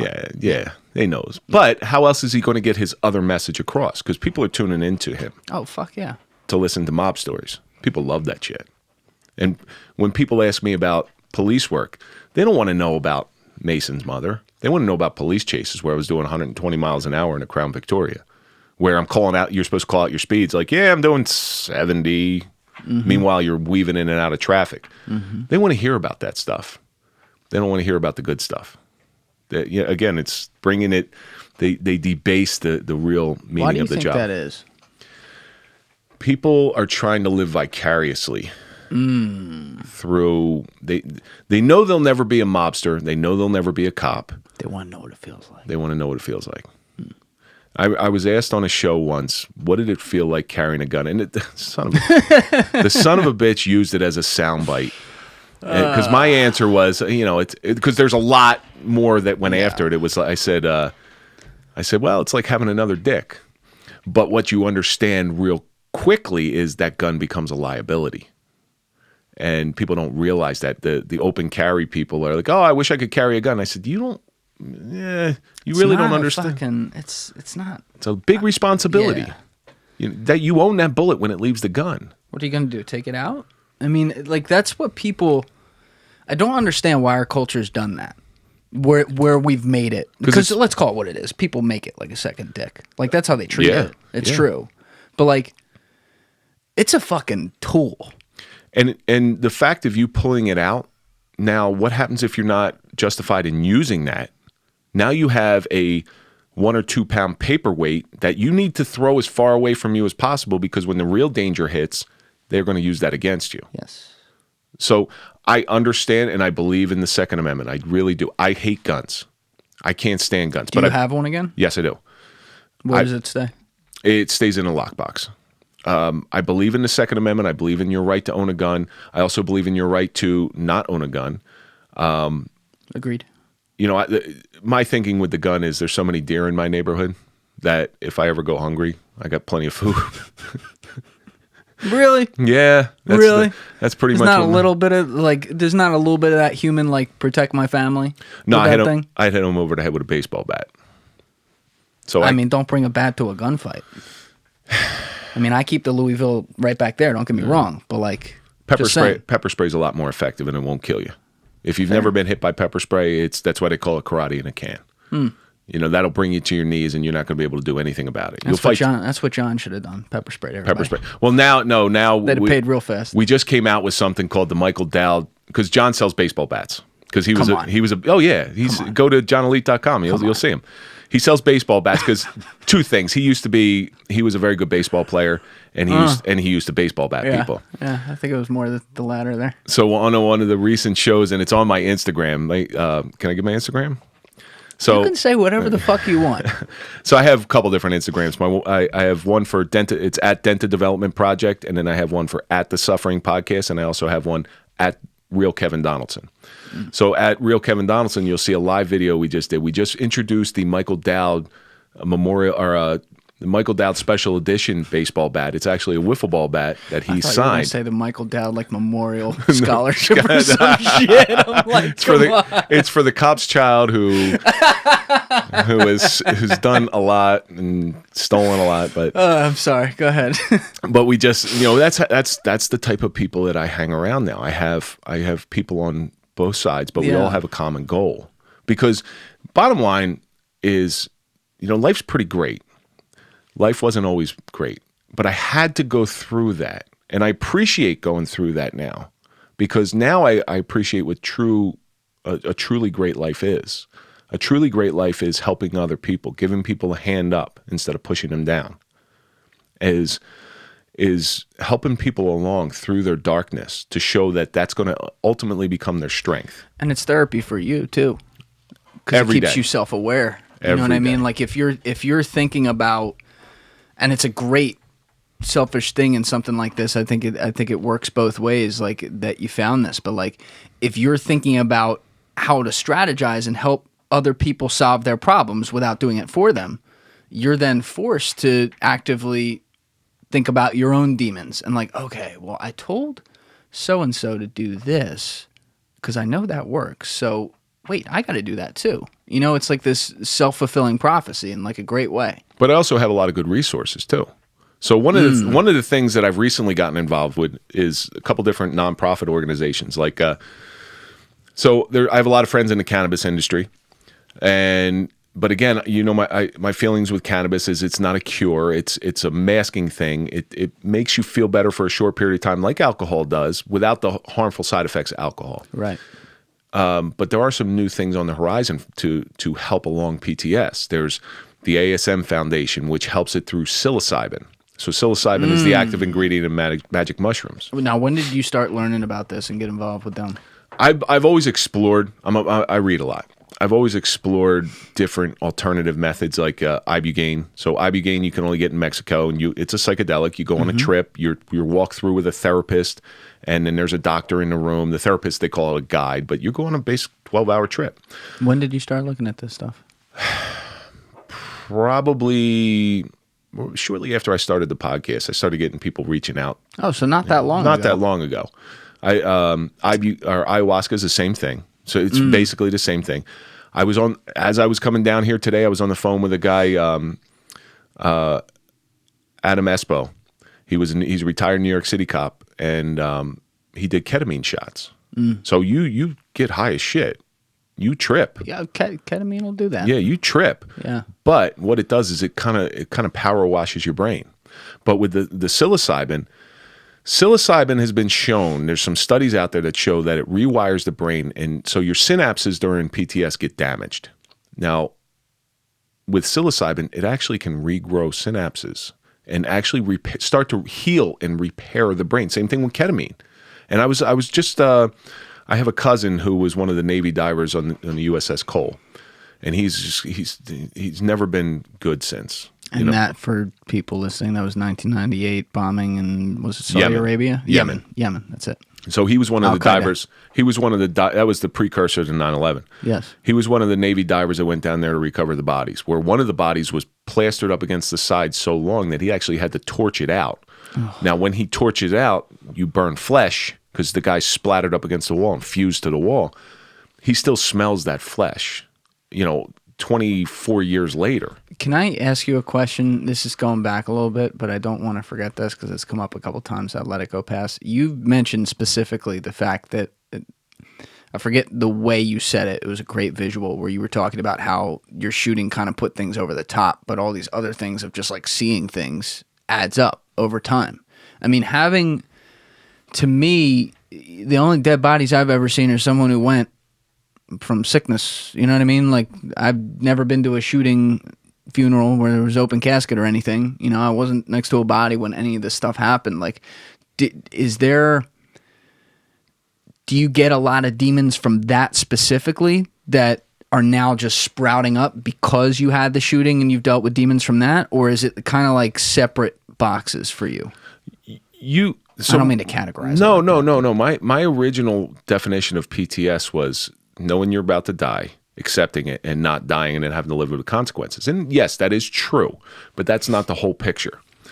So when you see a young officer get involved in a shooting, they're more likely to go back to work because they haven't seen 15 years of junk, So here's a very interesting statistic. The average citizen will see throughout their lifetime 1, maybe 2 critical incidents. In a 20-year career, police officers will see upwards of 800. So take your worst day and multiply that by 800. It's a lot. So the accumulation of all that stuff, it fills that glass up. I believe, everybody is given a glass at birth. And that glass is how much shit you can take. And you You're one of your parents dying, a little bit gets thrown in there, and something here happens. You go through financial troubles, maybe you get arrested, and shit just keeps filling in that glass. Over time, unless you learn how to empty the glass, which is what I've learned, how to empty the glass from time to time, that glass is just going to spill over. In my event, my glass was probably already half or three-quarter full, and in my event, just right over the top, and I broke down. I broke down and I couldn't handle it. And that doesn't have to be an event. That can be just over time. Sure. And the reason I said my initial definition is you'll see women go through it that are raped. They think they're going to die. They think they're going to be killed. So they accept it. They try to get through it, and then they don't die, and then they have to deal with the after effects. But what about that child who was horribly abused when they were a kid, and their glass is almost full by the time they become an adult, and then one small thing, maybe they're late on a bill, and they go over the edge. But that's what the Suffering Podcast has done for me, to realize that, to redefine stuff, changing my definitions, changing the way. I no longer say commit suicide because you commit a crime. You're lost to suicide. I no longer say PTSD. I say PTS. I no longer think that PTS is one event. It can be accumulation of events. It can be one event, but most likely it's an accumulation of events. But getting back to your point where seeing all of that stuff, it weighs on you. So we, as human beings, even police officers, we're human. Every time we see something like that, it affects us. I remember my first pediatric pediatric death that I lost. I didn't have kids at the time. If I wasn't human, I would have went out and ate afterwards. Made me sick to my stomach. What? I mean, was it a violent death? Or? No. It was a kid who got locked in a toy box, a homemade toy box. Oh. They were playing hide and seek, and the grandmother was playing hide and seek with him, couldn't find him for an hour. They were looking for him. It's not that they just neglected him. They were looking for him, and the poor kid suffocated in there. And yeah, that's tough. That's tough. But that stuff will affect you. That stuff the autopsy. See, the autopsies were different. I kind of enjoyed the autopsies. If you're anybody that's into working out, when you can detach yourself from that used to be a human being, you actually start looking at it as a biology experiment. You're like, really? Oh wow, look at that. That's human fat. I don't have that gene. It's pretty cool. Like until they get into the bowel tract, then I'll never eat sausage and peppers ever again because I've seen what it looks like digested. Oh, by the way, worst humor in the world happens in an autopsy room. Oh, I'll bet. That's not surprising. There was an elderly couple because when I did fatal accidents, so you used to have to follow the body to the autopsy. There was an elderly couple slammed right into a tree, and here's some of the jokes. And people, this is going to sound harsh, but this is how police officers deal with it, through very, very dark humor. So they slam into this tree, license plate first, and I'm the first officer on scene, even though I'm investigating it, but I was working that day. The husband is in a spot that's, a couple inches. He's squished, right? The wife, and it was those old cars with the automatic seat belts, and they did away with them because nobody ever put the lap belt on. So she hits the dashboard, and that's what kills her. So I remember one of the newer officers comes with me, and he says, I wonder what the last thing went through her mind was. And I said, it's probably the dashboard. That same couple. Now, we did the investigation. We pulled receipts and stuff. I shouldn't be laughing, but that's pretty good. We pull receipts, and we find out they were just at Costco, and they had lunch there. Like, it was such a cute old couple, 83-year-old couple. At least they were old. That helps. Yeah. They had sausage and pepper sandwiches, and there was probably just a nice lunch. And he had a massive medical event and slammed into a tree. So we're in the autopsy room. There they are. There's no dignity because they're naked as the day they were born. And I remember the doctor coming in, and I said, "All right, doc, this is what we got. We know they were at Costco. They had sausage and pepper sandwiches." And the doctor turns to me and goes, "What happened?" She asked him to go to Walmart, and he just said, "Fuck it, I'm going to end it." Horrible. But you're seeing all that stuff, and that's you got two dead bodies in front of you. That's how they're mangled. That's how you empty the glass. Yeah, you empty the glass any way you can. I think that's fine. Listen, and people twist words on stuff all the time, but like that's a reality. It's a human thing. Like this is why comedians are so important, and you see stuff like Will Smith can't take a joke, and it's like, Jesus fucking Christ, dude, like, get over yourself. You know what I mean? Didn't he used to make bald jokes to Uncle Phil? Yeah, of course he did. I got news for you. It's probably not him doing that, if you know what I mean. But that's a whole nother thing. Like, that's part of what coping with life is finding the humor in the moments where you can't think anything's funny. Like you talked about going to Artie Lang's show, like right after this all happened, and you couldn't laugh. Nope. And that was a telltale sign where it was like, Jesus Christ, this is bad. Wrong. Right? You can't laugh at anything. So I don't think anyone should have a problem with that. And I think that's probably like, imagine not just being a police officer, but being the doctor who does autopsies every single day. Yep. I mean, the shit you got to see, and you talk about those 800 things that happen, like this guy's seeing 8 a day. 8 a day. And it's like the desensitization that needs to occur to be able to do that, because he has a job to do that effectively. It's a lot. How about when a child comes in? Oh. Yeah. It's the same theory that everybody wants to be a vet because they love animals. Well, what happens when you got to put an animal down? Oh, you know what? It's funny you say. I was thinking about that the other day. I'm like, damn, there's veterinarians who go to work every day, and they're gonna whatever they. I don't know if it's cyanide. I don't know what the fuck they put in there. I don't want to know. But like, they know we're gonna have 4 today. Yep. And that'll change the way you think about stuff. That's our on the Suffering podcast. Mike, again, we were 2 cops sitting down there, and we're half boneheads. Actually, he's full bonehead. I'm half bonehead. And when we hear these awful stories, we had a guy in who's a good friend of ours. His name's Artie Dell. He runs 1013 Survivors, and he's talking about being sexually molested as a child. Jeez. And then he goes on a bus, and some guy hits on him when he's a teenager on a bus. And I said, well, what, were you kind of cute? Were you wearing the right jeans? Because that's some heavy shit for people to listen to.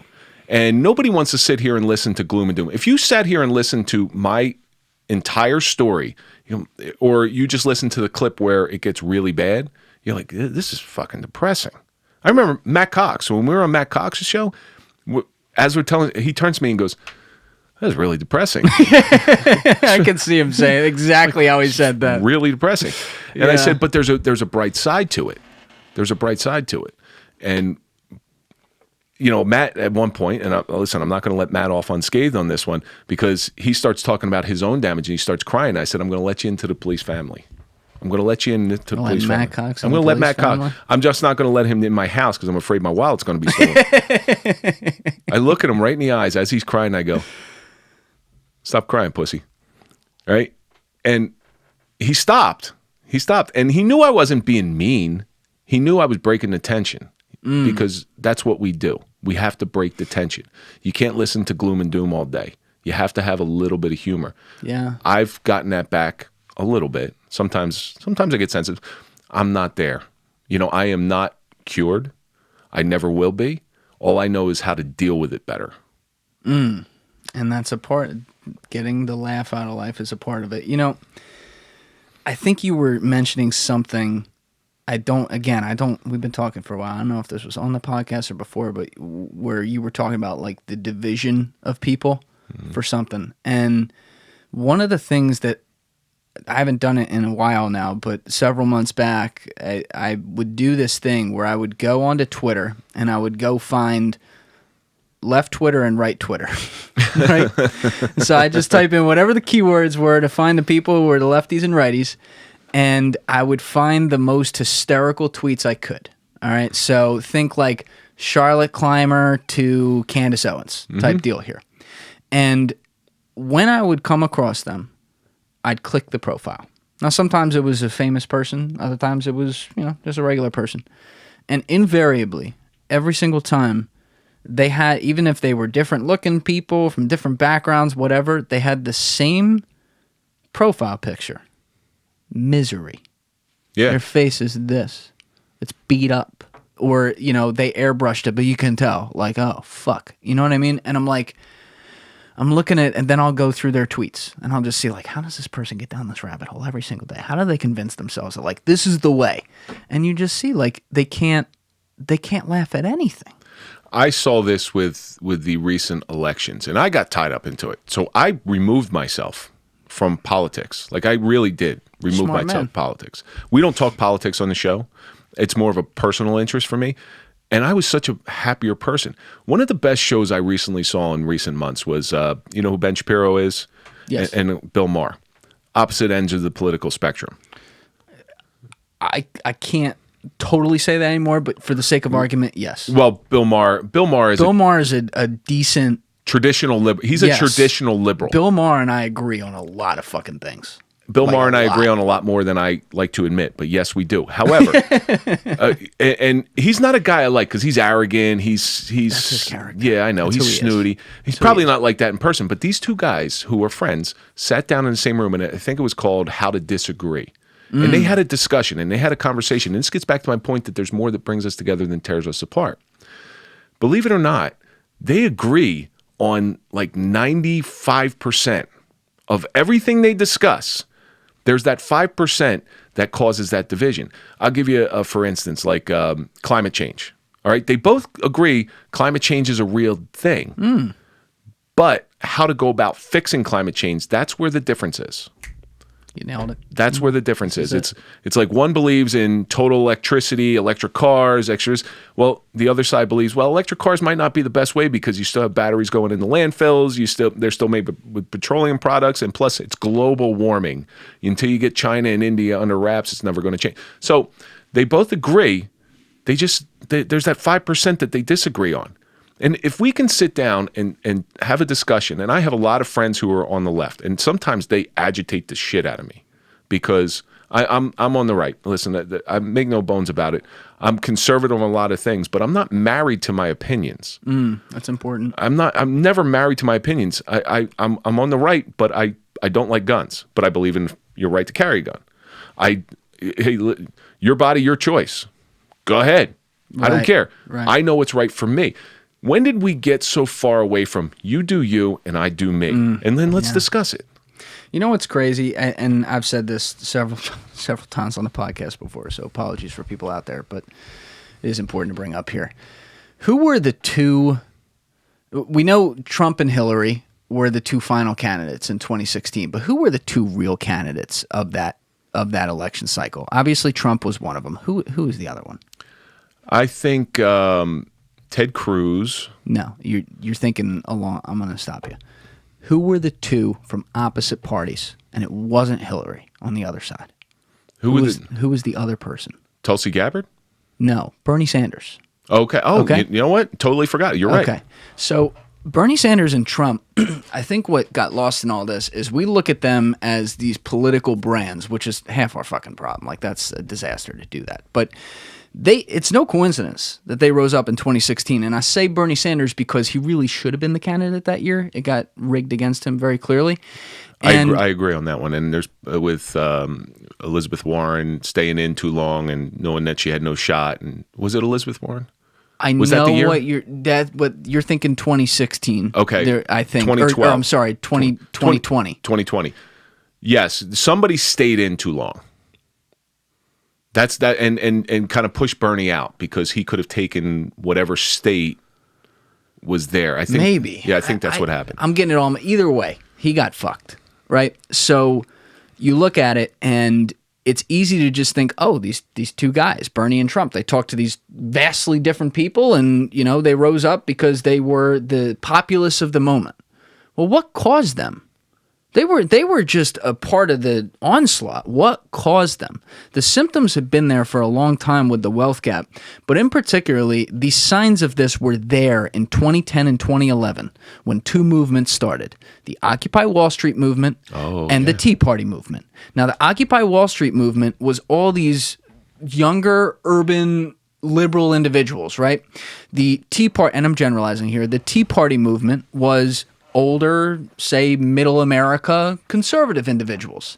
These people had the media convince them that they were opposites and that they hated each other, right?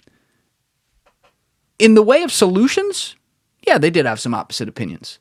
but they had the same exact problems. They were complaining about the same exact things. We're getting left behind. We have debt. We can't make any money. Our jobs are getting automated away. The American dream is dead. Look at all the corporate interests that fucking self-serve and pay off the government and have their own little elitist society. It's the 1% and the 99%. They were both populist movements. And you had two people come out of that, Trump and Sanders, who the only thing they had in common is they had a little bit of a different twang of a New York accent. But in reality, their constituents all were the same people, and they just found the way to be convinced that they were different. And so you see this society move on and on and on, and now you bring up, in the present day, where Ben Shapiro and Bill Maher, who I will agree, they do definitely still have a lot of differences. I just say, I don't think Bill Maher's an extremist leftist or anything. I think he's a really, really reasonable, good liberal. But, you see these guys get in a room, and you're amazed that they can talk together. Yeah. It's because Bill Maher and Ben Shapiro, for all their differences in opinions and certain things that people can agree with or disagree with, they recognize that, say, the 10 to 20 core issues that affect the most number of people's lives every day are problems we have, and they're problems we need to solve. Our solutions are a little different, but maybe if we came together and had a discussion about it, we could find something reasonable that everyone could get behind. And I appreciate that. You know what a really radical idea is? What's that? And this has never been done. And I don't understand it. Why don't two people from each party run together? Yeah. They would be a shoo-in. And I'm going to give you two examples who are very similar in a lot of different ways. One of them is Dan Crenshaw, and the other one is Tulsi Gabbard. And I appreciate both of their... I don't agree with everything they say, and nobody should agree with everything a candidate says.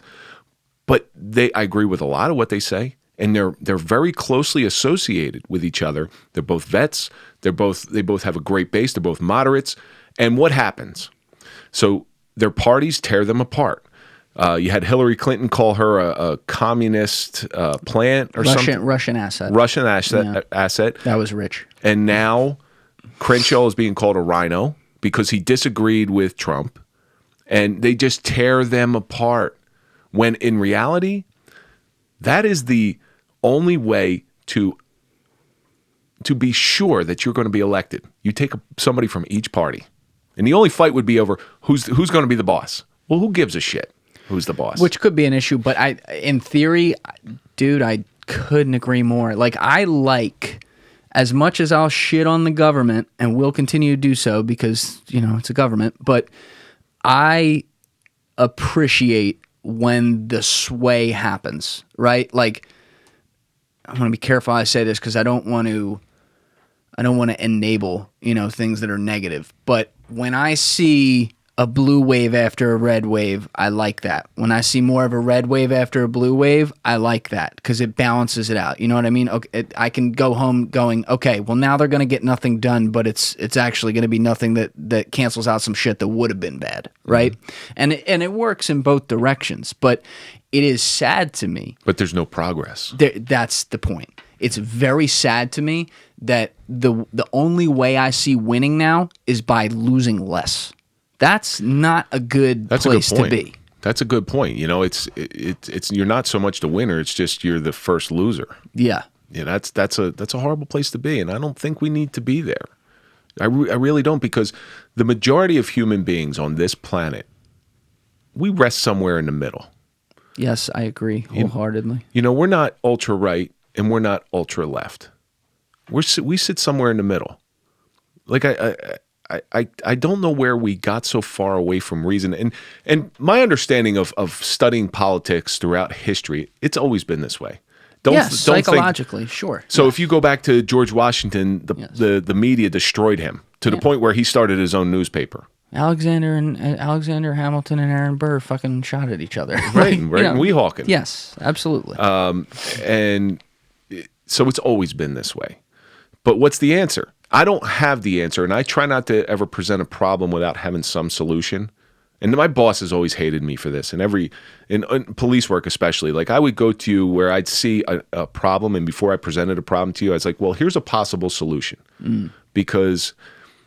But there are several times in my life where I say, I'll tell you straight up, I don't have the right answer here, but this is a problem, and we need to address it. This is something in this country we need to address. Yeah. I don't think there's one person on the planet that says Everything's perfect. It's all sunshine and rainbows. There's a lot of stuff that we can do better. No, you know who says that? The guy who doesn't own an iPhone and lives in the fucking woods somewhere and talks to one person. That's who says that. Yeah, but they don't have toilet paper. That's true. That's a convenience I'm going to take full advantage of. Like, I'm a meat eater, but I don't like hunting. All right? I hate killing animals. I love animals. I take full advantage of civilization. Where'd my cow come from? Came from the supermarket. You know what, though? In reality, you have to have... Think about, like, all the things in your day that you do. Whether it's what you eat, where you go, who you hang out with, how you get there, what you drive in, you know, what's in your hand all day, like an iPhone, right? Well, where does that come from? You have to have some level of hypocritical, don't ask, don't tell attitude to some things. Unfortunately, the world is such a complex and frankly fucked up place in many ways that, like, there are certain battles that you can't fight, you know, and this is not a popular thing to say at all. But there, you know, this guy, I never pronounce his name right, but Chamath Palihapitiya, I think is his name. I never heard of him. He was a high up guy at Facebook. He's a prominent venture capitalist out in Silicon Valley. He made a comment that became a meme because he said it. The delivery was horrible on his podcast like a few months ago, where he was talking about the Uyghur genocide in China, and he was talking to his co-host, and he's like, "I'm not gonna lie. On my list of issues of things to worry about, that is below my line," right? Which, you're talking about genocide. It's like, whoa, man, you can't say that. I understand what he was trying to say. He was looking at all the guys that he's in there with going, all right, we're complaining about this shit. Statistically, they made some of the iPhones in our hands. It's 6,000 miles away, right? Like, it's a fucked up country. I can't do anything about that right now, so let's worry about the things that we can. Now, I wish he would have delivered it like that. He didn't.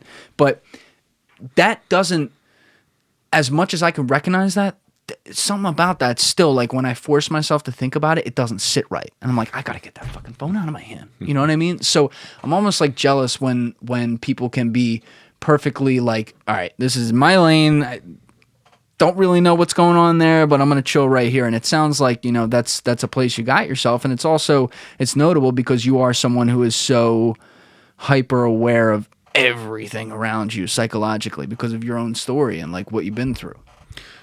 It's the greatest joy I have in life is at night when I go to bed, my phone, meaning all that information in that little device, is in another room. We all need to get back to a time where there's a time to laugh. This is a biblical thing. There's a time to laugh. There's a time to cry. There's a time to weep, and there's a time to dance. And we need to separate all those things. We can't spend too much time on watching the news. You'll go insane. You can't spend too much time on your phone. You'll go insane. You see people addicted to social media constantly, and I'm guilty of it. But I do know how to compartmentalize my life because I'm incredibly busy these days. Where, okay, 10 a.m. it's time for this. This time it's time for this, and you make time because you make time for things that are important. Yes. And one of the things that's most important in my life, and this is going to be very self-serving, is I've realized that I am important. You are important to yourself. You have to be. You have to admit that to yourself. Yes. And anybody who doesn't, you're not really living a happy life. You can't help anybody else. As a first responder, you learn very quickly you can't help anybody else unless you get to that call safely. So priority number one is yourself. For me now, priority number one is my mental health. And then priority number two is my family. And then priority number three is the assistance to others. Because we're put on this planet for a very short time. All right, we're not here forever. Everybody's got an expiration date. It's what you do while you're here that's going to define you and make your legacy. That's beautifully said. That's so perfectly said right there. And I like how you admit that in the order of things. Priority one, you. Because look, the unspoken thing is that how the fuck can you help other people if you can't help yourself? Like, do you think the guy who went out in the woods with a gun for 3 days was very helpful to other people? No. Right? No. Well, clear, that was a rhetorical question because clearly you understand that. Yes. But I'm saying, like, for people listening, it's like you have to hack into where your mindset is so that you can be the protector. You know, like I try to relate things back to the earliest days when we were going like this and fucking rubbing and getting fire, and I'm like, so if you were the caveman and you had to go out and kill dinner, well, you better be physically fit to go do it. So like if you're just so busy worrying about your wife and kid and taking care of everything in there and not saying, not that they did this, but I'm going to go out and do push-ups, or, I'm going to go climb the trees to make sure like I'm good and ready to go. Well, then they're going to starve. Mm-hmm. And it's the same thing. We all have to get back to that. If you're on an airplane and the plane's going down, what does the stewardess tell you? Put your oxygen mask on first, and then put your mask on other people. Oh, that's good. Yeah. Yeah. I had a really hot stewardess last week. She was like, hey, they always make flights a little bit better. You know what? I've never had hot stewardesses.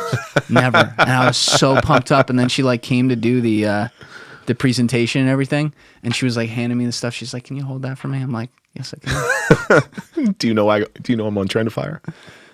Yeah. I might have dropped the name of the podcast now. You never know. But yeah, no one's ever said that. That's really good. I'm going to use that. I'll give you credit, but I'm going to use that. No, you can use it. I steal things all the time. Okay. Primary identities stolen from, and bringing us together with our successes and weaknesses is stolen from a guy named Adam Burt. So Adam Burt played professional hockey for the Flyers. He did play for the Flyers. He played for other teams too. Late 90s. He actually, his big claim to fame was he was in Mighty Ducks when he was playing for, what's the Carolina team that is no longer a team? But he played for started Hartford Whalers, went down in the Carolinas, then played for the Flyers, and he's always been a Jesus guy. So we have him in on a podcast. Why do I not know him? Because the late night, that was John LeClair. Oh, he played with LeClair. Recchi got signed. This is right after Lindros. I was like a Flyers head. Yeah, so I was like 4 years old, but like he talks about LeClair having the biggest ass he's ever seen in his life. More than I need to know. Yeah, okay. Well, you could, apparently it was quite something. But anyway, he spoke to me, and I take things from him all the time, and he steals them too. I'm not speaking out of school. I tell him I steal stuff from him all the time, but there are certain people in your life that affect you, and Adam's one of the people that affected me. And he brought me closer to a faith. When I was a kid, I was very tied into my faith. I actually went to college for theological studies because I wanted to be a pastor. I lost my faith, and I sort of went the other way. I took a course in college called Bible as Literature, and when you read the Bible as Literature, it's a vicious book. It's a really, really vicious book. Yeah. So we have Adam on the Suffering Podcast, and we want to hear some great hockey stories, and we did. We heard some great hockey stories. But then he starts doing this thing where he's starting to talk. And then one day he sends me a text message and says, hey KD, he always calls me KD. Hey, KD, I'm praying for you. And I'm like, motherfucker, why are you praying for me? Like, what? What do you say to that? And it screwed up my head. It didn't screw up my head, but I'm like, why is this guy I hardly know praying for me? And bottom line is he brought me into this community. He brought me into this community that I serve. And when I walk out, I feel better. And that's the bottom line. It's whatever makes you feel. That's what worked for me. I can only tell you what worked for me. And I'm not here to preach religion. That's not my thing. I'll never do that. But in times when we're searching for something, searching for purpose or meaning, those are the little nuggets of information and people in our lives that are sent to us. So when I was telling my story and when I had the gun in my mouth and I paused, it took me 8 years to figure out that little pause, that little something, to me was my higher power telling me, you're not done here yet. You got more to do. And that's what I've been doing with my life ever since. Listen, man, that's beautiful. And I don't care what it is. I think everyone has their own relationship with whatever the hell is going on out here. And however you can rectify your beliefs with yourself, I think is a beautiful personal thing. And how you lean on that it can be the most helpful thing in your life. So, to relate it to the first or second, depending on which is which, highest stress moment of your life like that, where it could have gone really the wrong way, but you found the reason in that. I think that's a great thing, man. Well, where's that challenge coin? I want to. Let me see that challenge coin for something. So, the challenge coin. I just want to. So this challenge coins are cool. All right, on the back is our Dented development. On the front is the Suffering Podcast, because they work hand in hand. And I gave this to you, and it's a cool little keepsake, right? It's got some nice weight to it, and you're probably going to put it, actually, when I leave, right there. when I leave, you probably throw it in the garbage. No, it's going to go right there. I swear to God, right next to the what the fuck button. It'll have a prominent place right next to the. That's nice. What my hope is for challenge coins is when you meet somebody that's got that look in their eye, that darkness. And I've done this several times. Now, we sell these as fundraisers. However, there are times when we give them to people who, it's a little token. I've handed it to people and say, hey, when you get into that dark place and you feel like you're all alone and you feel like nobody can understand what you're going through, I want you to grab this coin. And I want you to know that there's people out there that are willing to help you, willing to talk to you, willing to walk alongside of you, not pull your hand, because if you tell them what to do, it's a paternal type of relationship and it doesn't work. But if you walk alongside them to help them out, and then once you're through it, it's your obligation to take what you've learned by your own suffering and pay it forward. And that's where it passes it on. That's a beautiful thing, man. You said so many great nuggets today that are like good symbols of stuff, and you're hyperly self-aware too, which I'm fortunate. I've had a lot of guests in here who I can say that about, and a lot of them, like you and I, just technically met today. You can't really know that before people come in, but listen, man, I really appreciate conversations like this. I'm glad I got to have a police officer in as well. I told you that was an oversight on my part. So we'll bring in Mike Dowd at some point too. That's a different kind of police officer. Oh, okay. But we'll have some fun. Just turn with the that. microphone down. Yeah. But listen, man, thank you for doing it, and I hope people listening really got a lot out of this. That there were a lot of good lessons in here, and I'm glad you're here, man. I'm glad you made it through. Thank you so much for having me. It's been a good conversation too. I really hope it. So. I try to make sure we have some fun. I think we had that today. But we'll do it again at some point. Yeah, whenever you want me, I'm here. All right, sounds good. Everybody else, you know what it is. Give it a thought. Get back to me. Peace.